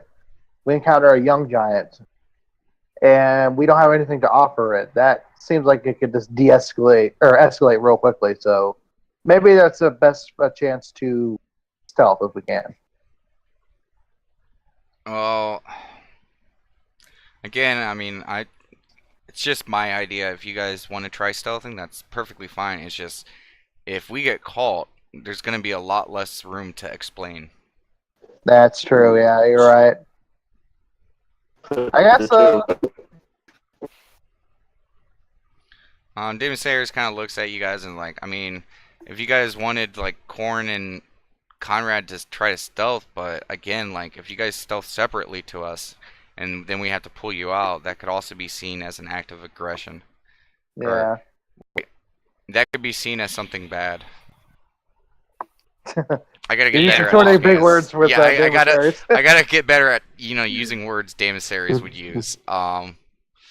Also, while I usually take the front in talking, considering I'm basically an end to them, maybe not this time. Yeah, I mean, that Sin would be best because he speaks giant, I think. I think if we're going for the direct approach, I think it should be myself and Sin. Yeah. Sounds good to me. I mean, no offense, and as he looks at Cletus, he says, I am a little bit bigger than you, and, giants, they do respect size and power, so, I mean, if we stand unified with me or if we stand together with me up front and Sin, helping me speak to it, I think that might be our best bet. But again, if you guys want to try sneaking up on it, I'm okay with doing that. It's just I felt you guys needed to know, the downsides of that. Yeah. No. After hearing that, I think the direct approach is the right way to go, with you Same. and Sin leading. Okay. All right. So shall we approach cautiously? Yep. And Weapons away, everyone. yeah, That's what that says. yeah, Daylock just looks towards Damasaries and he's like, you sure this won't be a problem? He's like, I'm pretty sure. And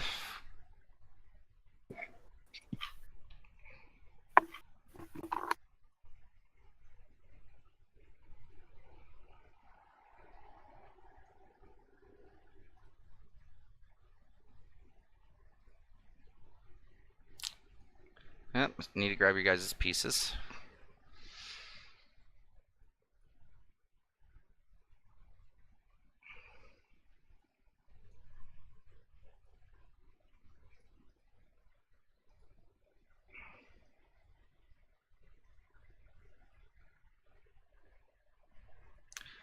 Okay. So, I'm guessing Damasaries, Sin, and you guys can arrange yourselves however you guys want. And Nat, it looks, I can't tell because I was kind of zoomed out, but it kind of looked like you were missing like a point or two of health. Oh yeah, you burnt yourself, but that was yesterday, so make sure your health is good. It looks full now. Maybe it was because I was zoomed out. There you go. Okay, so Corn, Conrad, where are you guys placing yourselves?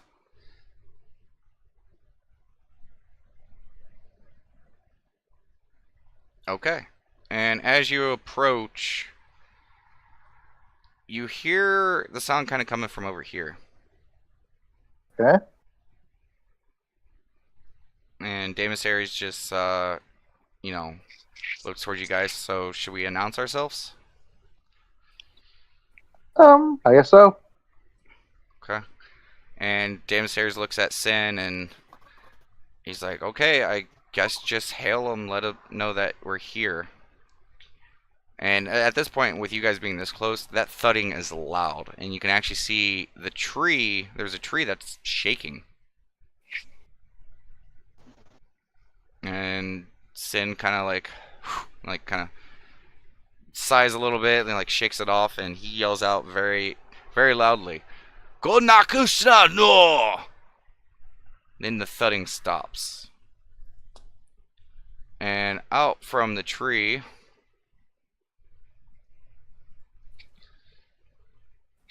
you guys see this approach.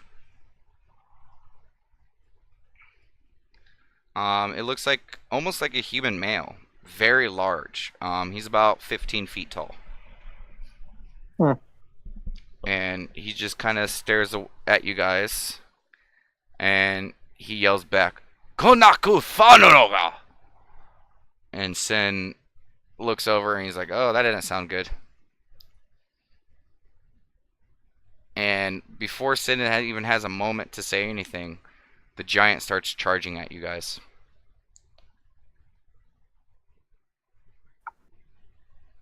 I'm going to continue to move this giant until you guys figure out what you want to do. Spread out! What did he say? Say something to him, Sam. And Sin just looks over again and... Dokak Zunoka! And the giant kind of slows down a little bit and kind of stares, kind of paces back and forth real quick, kind of comes over to this tree and smacks it with the giant club he has, and the whole entire tree shakes. and he yells back at Sin, "Kona, Wukonash!" And Sin's like, "That's not good." As Sin immediately opens up his tome book and lifts up his staff. Shit, out of character. I don't know what to do here. And that is where we will end tonight's session. I think he might not like us. I mean, we don't know because Sin's not telling us what he's saying. He's just saying it's not good. Well, maybe the giant's warning us of a giant dragon coming to attack us. And that's why Sid is taking out the stuff. I mean, he could just be saying, stay out of my territory, in which case I would suggest we back off, but I have no idea what he's saying. Backing off is something we don't do, apparently. Or maybe, hey guys, I've been looking for my pet bears. Did you see them anywhere? Yeah. And I ask everyone who's watching, do not watch the archive.